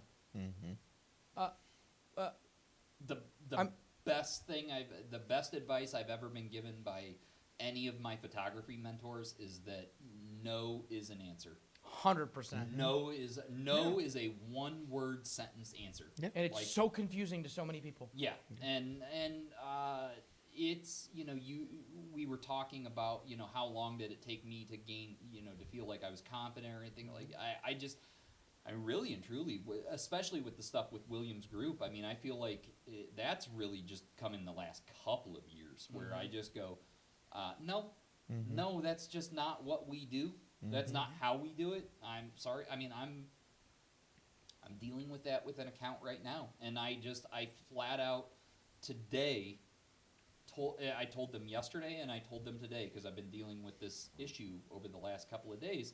They want me to change how I do the process and how I do this and how I do that, and it's an account that we've worked with for a couple of years, and I just said, I'm sorry, that's just not how we do it. Right. And I'm very nice about it. You know, I'm not a jerk. I don't go, no, this is, you know, like, no, I just say, look, I get where you're coming from, and I totally understand that. I don't think that your concerns are unwarranted, and I see what you're saying, but I know how that's going to work for me as a business person. Right. And that's not what I do. That's not how we do it. I know what we do is the right way of doing it, and that it works for for your account. And if you don't want to do it that way, I 100% understand that. But then I think you guys need to find someone else. You know, and that's fine. I mean, I'm not going to have any ill will. Do I want your business? 100%. But I don't want to do it that way. Right. And I'm not going to. I'm not going to change the way that I do something because of one thing. And you can either work with me or you can find someone else that will do it the way that you want to do it. And that's, I guess we'll just go that way. Well, and I think people see that as a sales tactic too. They'll ask and ask and ask and ask and ask, and you'll go so far off center of where you started, and then when you say no, it just brings them back to, okay, well, this is what we'll do. Yeah. You know, and we see that, you know, with our business. We see, oh, we want a shirt. Now we want something put on the front. We want something put on the back, but we don't want it in the center. We want it over on the left side. And can you make it go up the side and then put something on the sleeve? But we want it on the underside of the sleeve. And then you're just like, no, okay, well, we'll just put it on the left chest and back. You know, Design. I was just talking to somebody about this 2 days ago. Design by committee is the worst thing that ever, like, if anybody ever has a design by committee and says, this is what we're going to do, you go, no, you do not. You have one person, that's our contact person, and because you start throwing in all, it's too many cooks in the kitchen. Yep. And then it looks atrocious, and your name's on it. Yep. Somebody goes, oh, who made those for you? and you don't want your name on that. No. Like, please don't tell people that I did that. It's the absolute worst. And it took me a long time to get that confidence to say that. I mean, I like I said, I mean, I don't know when that hit, but, probably close to my 40s, where I was like, I felt really, really confident that I was like, no, what I'm doing is right, and I like it, and this is what it is. And if you don't like that, then that's fine. I'm not going to force, nobody's forcing you to hire me. You're right. That's just how it is, and we'll go this route, I'm also willing to admit when I messed up and I made an error or something like that, but when I know something is right and that this is the right way, like, no, I put my foot down and this is how we're going to do it, or find someone else. So. I have two comments from that, but one of them is that being able to admit you're wrong to a customer goes a long way. I had a guy come in, this was 3 weeks ago now. I felt so terrible. He ordered a rifle through me, and I didn't order it. I forgot. It was in the cart, and I just completely forgot, and I told him, like, I am so sorry. I'm not even going to lie to you. I screwed up. I could lie to you and say it was a shipping issue, whatever. Nope, totally forgot to order it. I'm so sorry. I screwed it up, et cetera. He's like, I'm going to, and I'm also a firm believer in making it right when you screw up. I'm like, it's a $35 transfer. This is what he wanted. I'm like, I'm gonna copy the $35. It's gonna be free of charge. He's like, no. He ended up he's like, I would rather you screw up and tell me straight what meant. He ordered another gun right there. Yeah. I got the 30. He insisted on paying the $35, and then he bought another gun that was another $175 in profit for me. I'm like, I'll do that every day, twice on Sunday, and because morally, I want to sleep with myself at the end of the night. Yeah. I'm same way, because my name's on that. I'm a big believer. Again, just something I was just talking to somebody else the other day. I was actually talking to a person that owns a marketing agency the other day, and I was talking to her, and I said, you know, you can't put a price on word of mouth. Mm-hmm. Correct. There is not enough marketing dollars in the world to pay for word of mouth. Yep. It just is what it is. And I would say that 90% of my business has come from word of mouth Yep. over the years. Now, do I need that extra 10%? 100%. You know, yes, I need that extra 10% because sometimes that 10% is what leads to the next part of the 90%. You know, you do a good job for that 10%, and then they talk about it and they do things, but like that word of mouth is so important. You know, and to have my name out there as a bad thing, I mean, that I guess that's the opposite, is that your negative word of mouth is just awful. You know, I mean, you will lose 10 people because of bad word of mouth. And or not that you'll necessarily lose them, but it just gives them, they're like, well, maybe I'll try someone else. Maybe I'll try this. Or This guy's a little cheaper. Yeah, exactly. Yeah. Without the complaints or without the negative. Yeah. Well, but then you have the lifelong negative reviewers too. That's all they do is they live yes, to yeah. Do we send a want to talk negative about the Rochelle review. community pages? Well, exactly. The other thing that what you were mentioning brought to my head, and correct me if I'm wrong on this, but I bet you're going to agree with this, and I bet you will too. The 80-20 rule applies 100%. 20% of your customers will eat up 80% of your effort. Absolutely. Oh, absolutely. And Yes. I've gotten Absolutely. very good in the last year of saying, I don't want the 20%. Yeah. Yeah. Because I will get 5 more of the 80% by dumping those.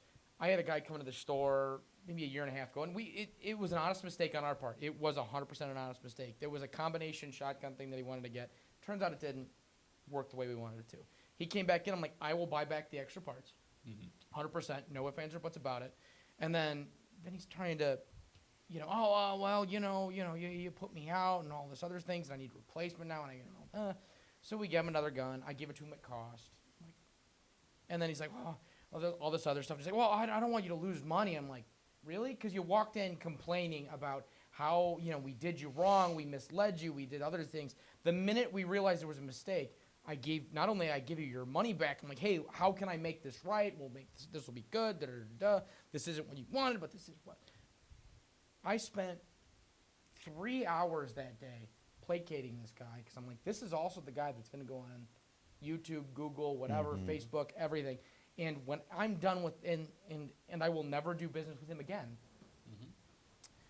But I made him happy, or as happy as I could that day, because the minute he popped up on social media and said, well, this guy, I'm going to go, oh, you mean when I bought that bag at cost, sold you another firearm at cost, I'm actually out because the first item you opened, I bought it back, no ifs, ands, or buts, which I should do, 100% agree I should do. I probably shouldn't have had to sell you another firearm at cost. So when you complain about me, I'm going to go, no, I'm going to light you on fire in response. Yeah.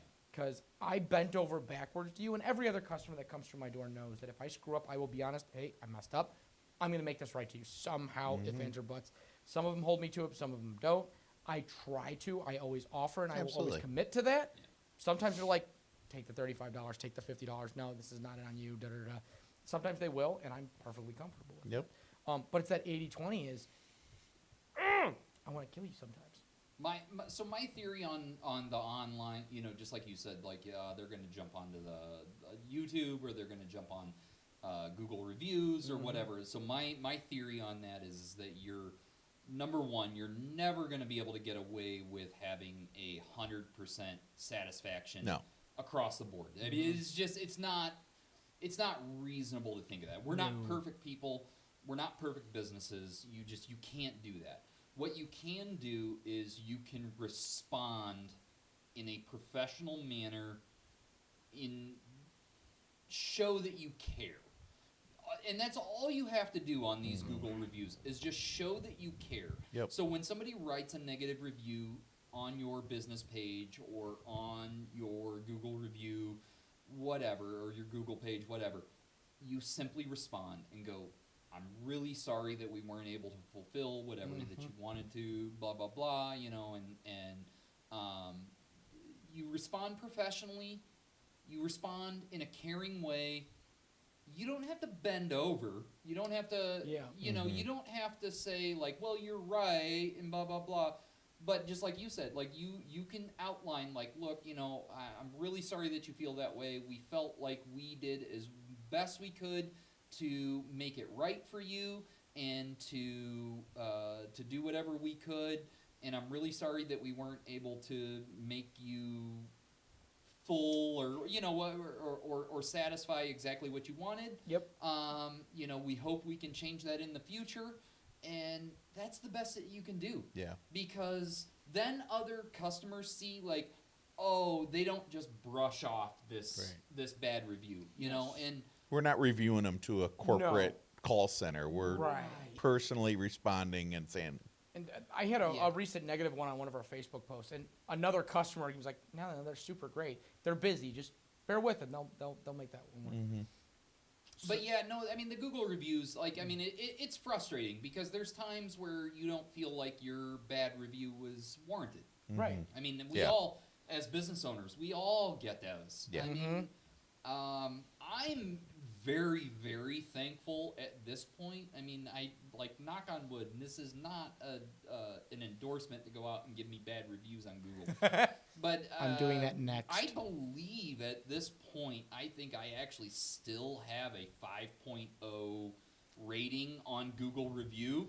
Knock I on do wood. too. I mean, but I've always told people, I'm like, be honest about it. Yeah. Like, if you really feel like it's a 4.0, not a 5.0, like, please be honest. Like, again, back to what we talked about originally, I learn best from my mistakes. Tell me what I did wrong so that I don't do it again. Yep. You know, and that's great. You know, I actually do think with my Google review, I think I did have actually I had a 2-star review and a 1-star review, maybe 2 1-star reviews. They actually fell off in the last year or two, and they were both by people that I had no idea who they were, or like it was literally just like somebody that came on and like threw a one-star review, and I responded to it, and I'm like, I'm really sorry, like you feel like we had a 1-star review. Can you tell us what we did wrong? And then nobody ever responded to it. You know, it was. Are you? Or maybe it wasn't even that. Maybe it was a Facebook one, and it was like a fake Facebook account or something like that. And so it was the same thing. Like I responded to it, you know. Yeah. And I think that's the best thing that you can do is just respond and show that you actually care as a business owner. Oh yeah. You know, I think that's the one thing that gets lost on us as business owners to the everyday public. You know, is that this is like this is our passion. This is our everyday thing. This is what we care about. You know, and to the everyday person, especially when it comes to our Williams Group stuff, like I think a lot of people tend to think of us as more of like a Life Touch or a PMI or an Interstate Photography, and like no, like it's not us. Like I'm not a big corporate thing. When you call up and you yell at me or you get angry or you send me a crappy email, like it affects me. Like I see that. Yeah. And it makes me feel bad, or it makes me feel angry in the moment, you know, and the best thing that I've been able to do with some of those nasty emails that I get is like I literally have to take 2 hours. I get that email and I go, oh, I have so many things that I want to respond back to, and I just want to type it out and blah, blah, blah. And sometimes I do. Sometimes I will type that email out. Yeah, oh, We absolutely. discussed this earlier that we'll talk about after the show. Yeah, and I just I type out that whole email, and then I immediately delete it. Yep. Because I just go, This needs 3 lines. that's not what I'm going to say. Yep. And then everything comes back, and I go, if I was a customer, what would I want somebody to respond to me with? You know, and I would want them to respond to me with compassion, understanding, and how do we fix this and go from here?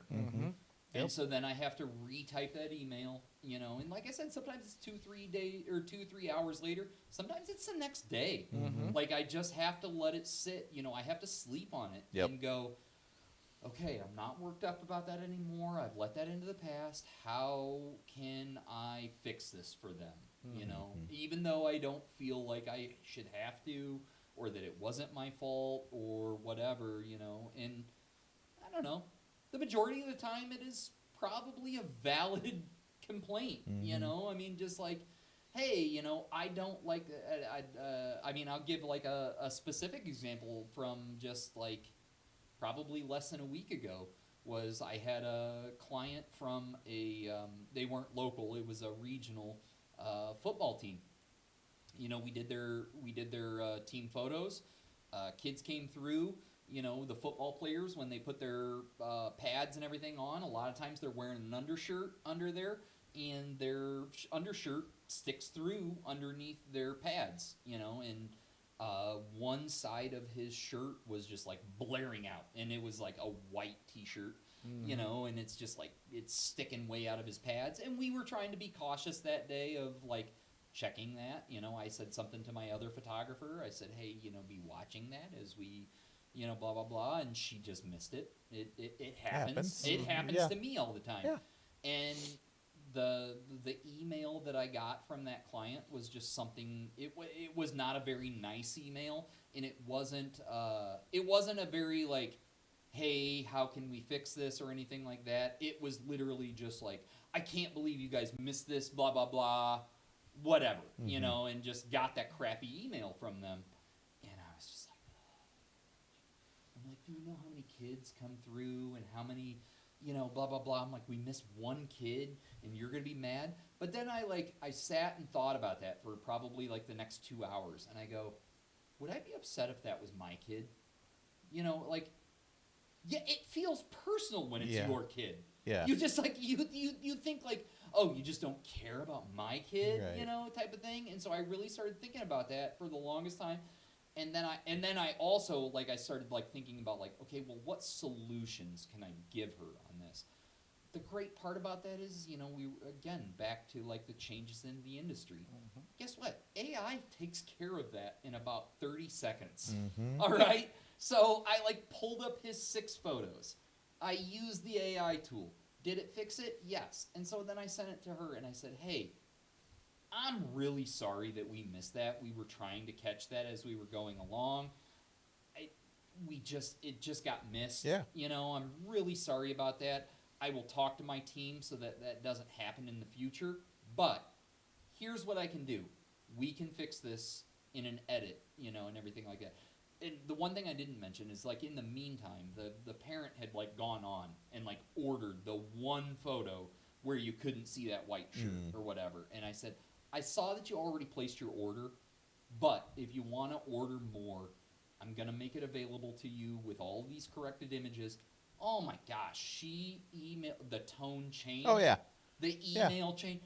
Oh my gosh, like I can't believe, you know, thank you so much for doing that, you know, and I think that's what's changed for me in this is that I now get really excited when I get those emails back from them and the tone has changed, and converting that person into someone that was going to be a hater to now they're singing your praises. Yes. And that is that's probably like my ultimate thing that I get out of this anymore is like changing those parents over, at least from the Williams group side, at least, you know, like I love that. Like I just like the fact that like 4 hours ago, both her and I were angry. We were both, I was angry because of the tone she took. She was angry because she didn't feel like we took the time. Like changing that over, like that makes me feel so good. And the email I got back was, we're definitely going to order more of these photos. We only ordered that one because that was the only one that we liked, and we're so thankful that you did that, and it just makes my day. But that's why we do what we do. Sure. That's why we're small business owners, because of that Yes. relationship. It starts out bad, it ends good, but it's the relationship in the middle. You know, we want to see the joy in people, you know, no different than you or I. Somebody comes in and, hey, I want this T-shirt, and they Dana pulls it out of the bag, and they're like, "Oh my gosh, that's so awesome! Yes. That's exactly what I wanted." Yep. You know, and It- there's nothing better. There is nothing better, and that's another point to kind of bring up. You know, we're talking a lot about the changes in we talked a lot about the changes in the industry, but the changes with me over the years was that when I started this business,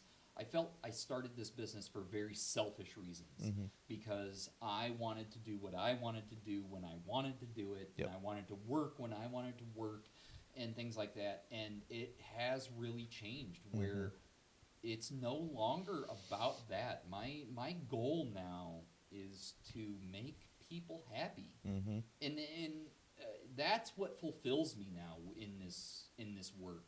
You know, there's the artistic aspect of it and the that part of the fulfillment, but there's just a different feeling of like my self-fulfillment versus fulfilling somebody else's request. And when I fulfill somebody else's request, that makes me happier now than some of my own self-fulfillment. And That you're becoming as a business owner. Yeah. You became. See, You had to plug that in there, didn't I you? did. I like that. oh, is this from the last episode? No. That's the name of the podcast. Oh, okay. Yeah, We're the BBB, not the Better Business Bureau. We don't like them. It's a waste of money and a waste of. But there's nothing that makes me laugh more on any Facebook post when somebody says, "Oh, you should report them to the BBB." Yeah. Okay. It's another company. Yes. If you Yeah. didn't know it, it's another company. Yeah. It's not a government organization. No. It's a private company that is useless. Yeah. So is No, most of we, the government organizations, but that's besides the point. Very true. We business, bourbon, becoming. Oh, yeah. So that's the goal. We talk. Yeah. You know, we introduce the business. We have some bourbon, Yep. and then we discover where one's become in their Yeah. business. And based on where that bottle started, a lot of bourbon. Yeah. And I'm going to have apparently. more here in a minute. and that's really where it's at right now for me is like I do absolutely love that. I encourage my clients to call me. Please reach out. Yep. If there are problems, let me know. I can't fix something that I don't know is a problem, you know?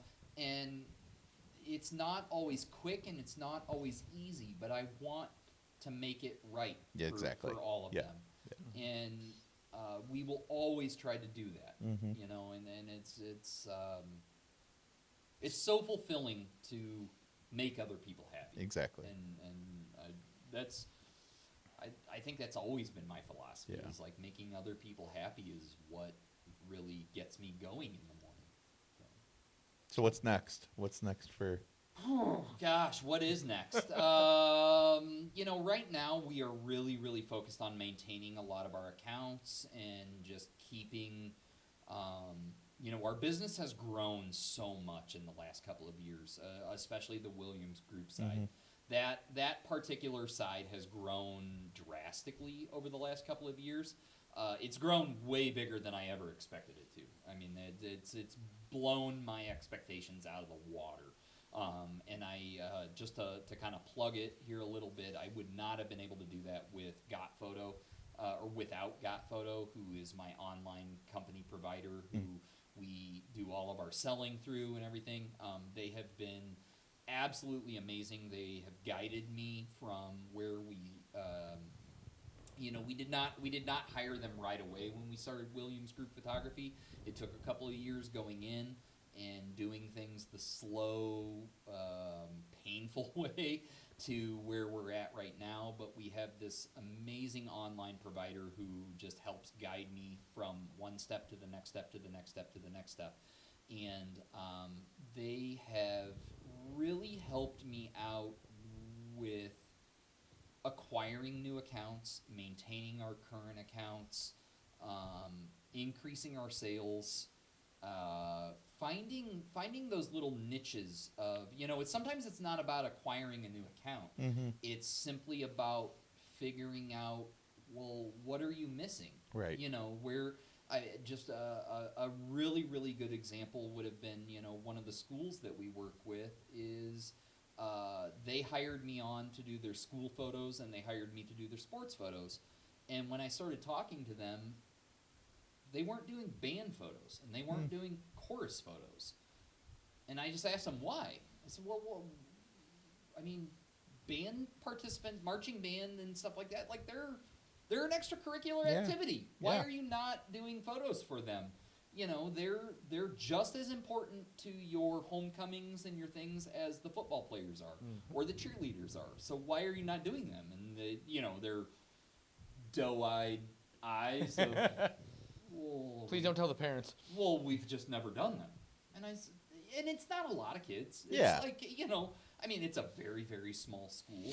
I think the first year we did their band photos, they might have had 20 to 25 kids that did them. And then this year is even less. I mean, they're down to like less than 15 kids in their marching band or whatever. And I was just like, but let's do them. Yeah. Here's the thing. I don't care if I even sell these photos to these kids or to these parents, I mean. I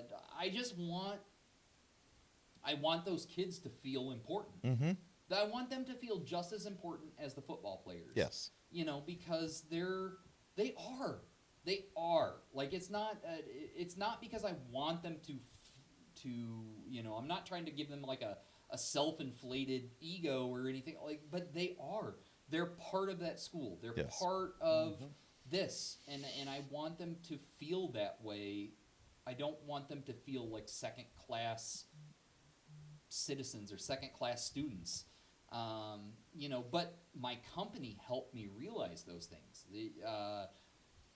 Another one is, like, there's another school in that area. We started doing their Scholastic Bowl photos, which is, like, it's very difficult to come up with Scholastic Bowl photos. Like, how do you, I mean, like, what poses do you give Scholastic Bowl kids? But at the same time, like, I want those kids to feel part of their school, feel part of society, type of thing. And I remember I was a Scholastic Bowl kid. I can remember feeling like I mean, like, I do Scholastic Bowl, but it's like nothing. We don't talk about it because I'm that kid. Yeah, exactly. I was in Scholastic Bowl too. I think that's the thing. I mean, I've talked a little bit about how, like, important it is for me to, like, help a client out and make them feel happy. At the end of the day, especially with the Williams Group stuff, my goal is to make that kid feel seen. Mm-hmm. And the same goes for Lifeworks. I mean, especially like with senior photos or things like that. I mean, we get a lot of kids that, may not be part of extracurriculars. They may not do a million different things. But I still want that kid to feel important. Sure, absolutely. And that's with Williams Group. That's really, I emphasize that a lot with my team. We have a team right now with Williams Group of, I think we're around 8 right now of all of us. Now, it's all very part-time. I mean, they a lot of these people do jobs on an as-needed basis type of thing, but. Like right now when we're rocking and rolling, they're working like every other day, and I really try to instill that in all of them. Like, these kids are important. Do not just brush these kids off and, like, next kid. Like, take time, talk to those kids. Mm-hmm. My favorite thing to do when it's like, I've got pre-K photos coming up in 2 weeks or something like that. My favorite thing is, like, look, these 3 and 4 and 5-year-olds, they're nervous. They're scared. Yeah. They've got a camera pointed in their face. Some of them are going to cry. I talk to them. I notice things about them. Your shoes, your shirt, your pants. Hey, oh, dude, look at the dinosaurs on your shirt. Oh, my gosh, do you love dinosaurs? What's your favorite dinosaur? What do you, like, that's how I want to treat every kid and every client that comes through. I think, most of my family clients and things like that with Lifeworks, they've gotten used to that over the years. Like, I mean, if you can't tell, I'm a talker. You fit in with this group. Yep.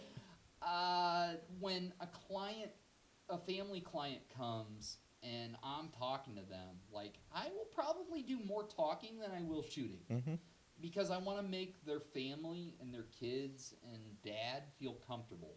Usually mom is the one who's hired me. You know, I mean, just in our industry, historically and statistically, mom is the one who hires us. Yeah. Dads don't care about photos. They just go where they want to go. You know, every once in a while we get that rare dad that's like really into it, and he's the one that's hired me, and that's awesome. I love that. But just statistically, it's usually mom. So my goal is to make the kids and dad feel comfortable. Because mom is there because she wants to be there, and this is what it is. But dad wants to be watching the Bears or the Packers game. Mm-hmm. Dad wants to be home working in the garage. Mm-hmm. Dad wants to be mowing the lawn. This is a waste of time to him. I don't know why we do this. This is a waste of time. This is a waste of money. But when I talk, like, hey, where do you work at? What do you do? You know, whatever. And I just kind of have a knack of being able to talk about anything. You know, I mean, I can talk about cars. I can talk about tools. I can talk about whatever. And so I find that interest that he has, and then I try to work it into conversation, you know, or I try to work it into, I'll try to even work it into like a joke of like later on, you know, when we're doing like a family shoot and I want like a candid shot, like, hey, you know, like, everybody pretend dad's doing this thing, you know, whatever, and like I relate it to whatever he was talking about. And it usually makes them feel pretty good, you know. And you're going to get those dads that just, you're not going to break that wall. Yeah. Mm-hmm. Hey, whatever, you know, I tried. Yeah. You know, I just, whatever, you know, you try 3 or 4 or 5 times and you realize, like, look, I'm not breaking this wall down. Yep. I'm going to quit trying because then he's going to get annoyed and, and stuff like that. But kids especially, I think that's a thing in my industry. You know, I would say 75% of my industry revolves around kids. Yeah. Mm-hmm. People are hiring me because their kids are young, their kids are in a sport, their kids, whatever, you know, and it's important to them to remember their kids at this age or whatever. And so I always, always, always want that kid to walk away with a good experience with me. That's rule number 1. And I tell my team that. I'm like, I actually give them a hierarchy of when we're at a photo shoot, kids, they're number 1. Mm-hmm. Parents, they're number 2. I'm number 3. The director of the program's number 4. Mm-hmm. Like, and that's the hierarchy of how we do a photo shoot there, because the kids are always number 1. Mm-hmm. If the kids walk away with a good experience, if that parent doesn't buy a single photo, I don't care. I don't care. But if he had a good time, or he wasn't crying, or he was happy, or we turned a crying kid into a happy kid, that's all that matters. Yep. So that's important to me. So, you have a nonprofit event coming up. We do. Feel free to plug. This is your opportunity to plug that one. And awesome. if Shane doesn't hurt himself on that microphone. So fix that tooth. let's see. I do forget the year. I'd have to look back at what year Stephanie and I started the Rochelle Area Community Foundation Fund that we started. But we have a fund called the Daniel and Stephanie Williams Fund for the Arts. The purpose of the fund is to fund permanent art displays in the Rochelle community. So that's the purpose of the fund. We started it, I'm going to say 6 or 7 years ago. I want to say 2018 was when we started the fund, in August of 2018, which was right around the anniversary of when we started Lifeworks. We started it because Kim Montgomery, who was the director of the Community Foundation at that time, she had just been talking to us about different things, and I had been doing some jobs with the Community Foundation, and I've always been a very giving person and wanted to promote things in the community, and so I had just kind of talked to her, and I said, well, how would we start a fund? You know, if we wanted to start one, how would we do it?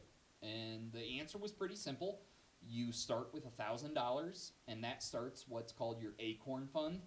And your Acorn Fund turns into a full fund once it reaches $10,000. And so we started with $1,000, and we decided at that time, we said we will do an art auction, because I had this cache of art photos that I had never done anything with. It was just like, I go out and shoot art photos for myself. I think I'm probably my worst critic on them, and I'm just always like, I don't know, it's okay, whatever. But people would always tell me, like, oh my God, that's like such an amazing photo. Like, how would I make a print of that? And so we decided, we started the fund that year and decided to start doing an auction, and we auctioned off 10 of my art pieces that first year. Did that. That started down at Artist Garden the first year that they were open, and we started doing that, and it's kind of grown from there. I think the fund itself became an actual fund within, I don't know if we did the first year, but the second year for sure, it became a fully funded art fund there through the community foundation. So it hit that $10,000 threshold through the donations that everybody gave that year and through that second year. And we have done an art auction year every year except for last year. Last year was the first year that we did not do it, right? Trying to remember. I feel like we still did something in the COVID year. You did 2 years ago for sure. Yes. That was the first one I went to, and that was the one out at Storybook. Storybook. Yes, yeah, that was the one out at Storybook. I feel like we did something during the COVID year. I remember seeing it during the COVID years. I could be wrong. We might have passed during 2020. We might not have done something that year, but then we did bring it back the next year when everybody could. Obviously regulations and everything had changed, and so we could bring everybody back in. We started doing it again. Last year we did not do it because of my cancer diagnosis. For those that don't know, I was diagnosed with cancer in January of last year, not this past year, the year before. I was diagnosed with multiple myeloma cancer. Doing very well with it, so thank you for all the thoughts and prayers that everybody gave. But his hair's grown back too, which yes, is nice. Yes. The hair's Some of us coming appreciate back. that. Yeah. I had a stem cell transplant in January of this year, so I lost all my hair because of that, and then it's all growing back now. And it'd be much longer if I would just let it go. But I've been keeping it short because I'm a long distance runner, and it benefits me to have short hair during the long run Aerodynamic. season. Yeah. So, but we've done a auction almost every single year except for last year. We just we didn't know what last year was going to look like around that time, and so we decided to, like, for the sake of my family and the sake of our sanity, we didn't do one. But we're bringing it back this year. It's going to be in October. I am absolutely awful because I don't have the date in front of me right now, but it's I believe it's the first week of October on a Thursday. It's in my calendar. Hold on. There Stand by. Oh, there we go. I'm going to recover this one here because... The worst part is we actually have a meeting for it tonight that I'm missing. But Stephanie, bringing it back to Stephanie, fulfilling roles, she's heading that meeting right now, and me being there would just make the meeting last an hour longer than it actually should. So. Was it first week of October? First or second week, I can't remember. It's on a Thursday. I do know that. Stand by. I got to go through my calendar here. Okay, it's not my calendar. I lied. My apologies. It's That's on all right. Facebook. But we'll There's an event. Yeah, there is an event. It's an art auction. We will once again be auctioning off some of my artwork, just photography, landscape type of stuff that we do. We also, the last couple of times, have actually been bringing in featured artists because with the art auction, I've always said, I don't want the art auction to be about me. Like, we did my artwork in the beginning because that's all we had, and we were just starting from scratch. But I actually want it to feature other artists throughout the Rochelle community. I don't want it to be about me. So I know I for sure will have 5 pieces in this art auction, if not possibly 10, because we just want it to be as successful as we possibly can. The art fund itself is getting up there, and this last year was the very first year that we actually paid out on our art fund. So I don't think the artwork that we funded has been done yet. There were 2 murals in town that were set to be done. The one was Matt Stetter's one on the backside of the VFW. Gorgeous. Did an amazing job, by the way. Matt is unbelievable, and he's a big supporter of our auction, and actually one of our featured artists that is featured every single. He's been at the last 2 auctions, and his stuff goes very, very high for a good reason. And he will be another featured artist at this year's. But I believe he's also commissioned to do another mural. The location of that second mural is the issue right now.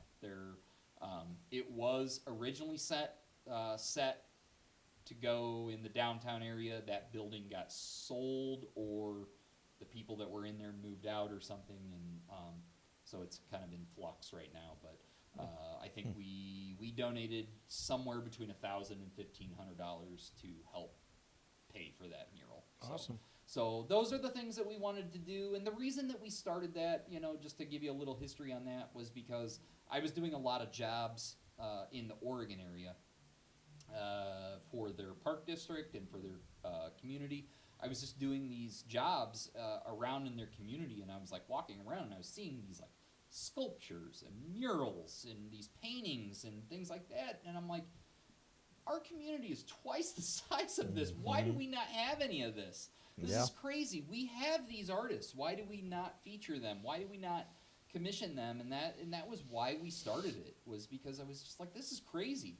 So instead of complaining about it, I just decided to do something about it. And it's taken a long time, and I think a lot of people get confused onto like, well, what am I paying for? Like, I don't understand why I'm donating all this money.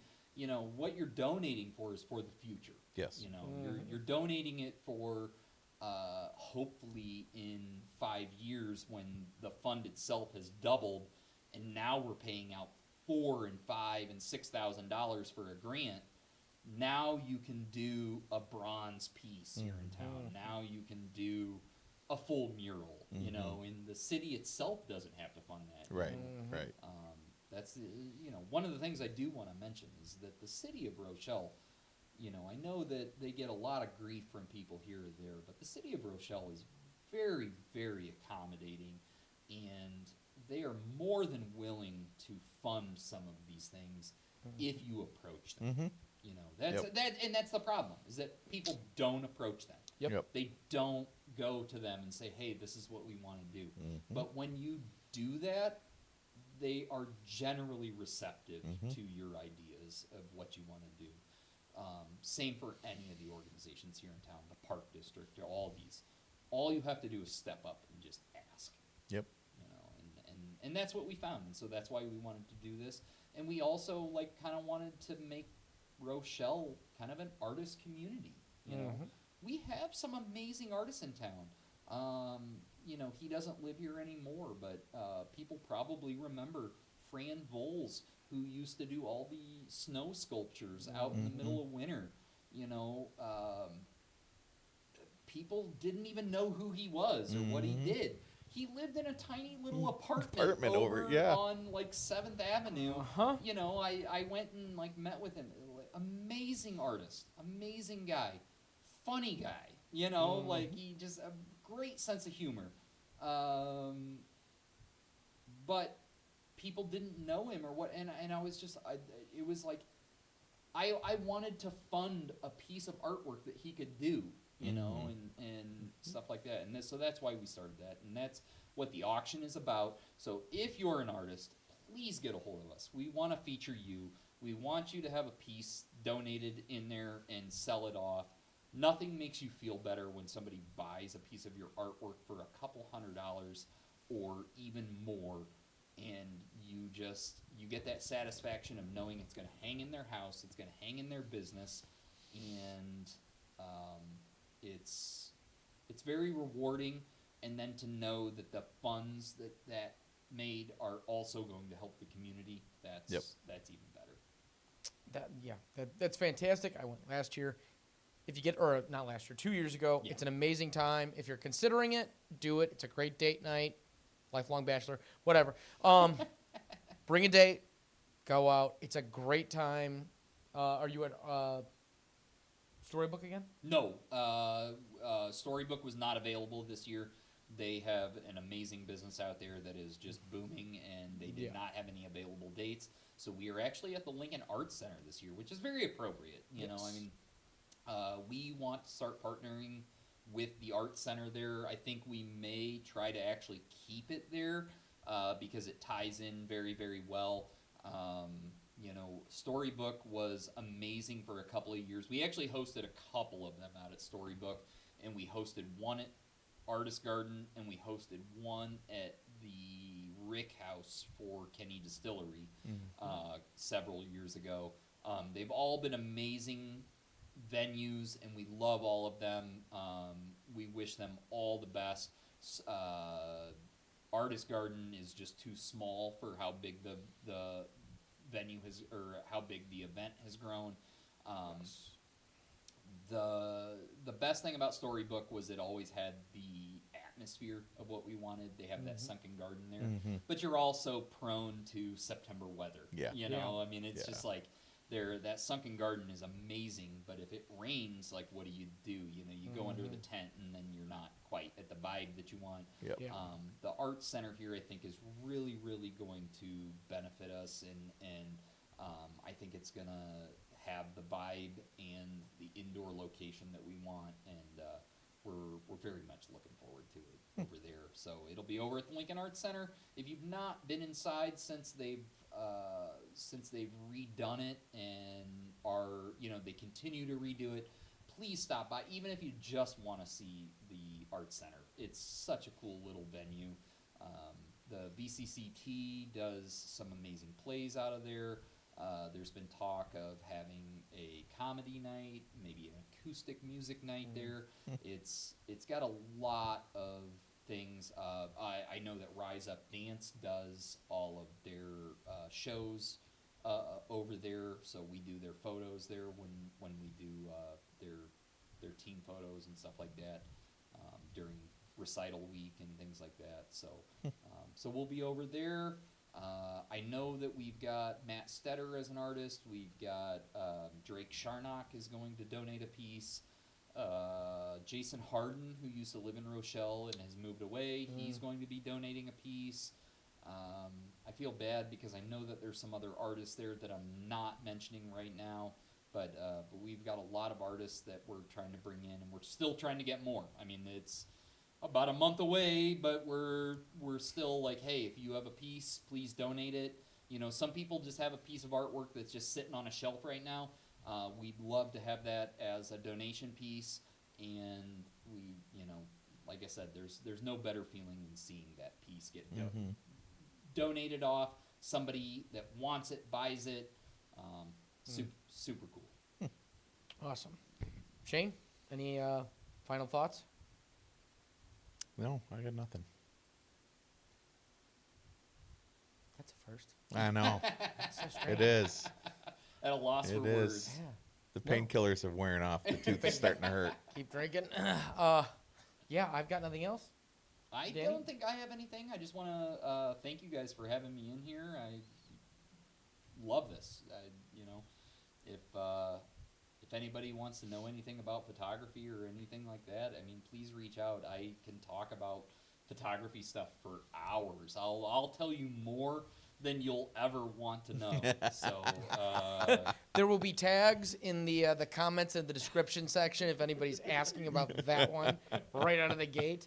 We'll throw that in there as well. So, Danny, thank you for coming on, for being our first guest. can we get a cheers here? We can get it. I'll empty You glass can pretend. for you. All right. Yeah. Cheers. All He said right. it was gonna be functional tomorrow. I Thank you, don't, but he gentlemen. does. Yeah. Thank you everybody for tuning in. This is far from the last one. This was our number 2 episode. I'm super stoked about our 3rd one. Every 2 weeks, expect a new episode. All the cool jazz that goes with that. Anything business, anything questions associated with that, throw them in the comments. Throw them in the links. We'll have us on Facebook, Instagram, YouTube, Spotify. So throw anything up there. We'll get back to you in any way, shape, or form. We're going to add Danny into that one. We'll tag him. So if you have questions for him directly, he can respond to you. So thank you, everybody that's supporting the channel. And I guess we'll see how this grows. Yep. Otherwise, gentlemen, Good night. Thank you. have a great night.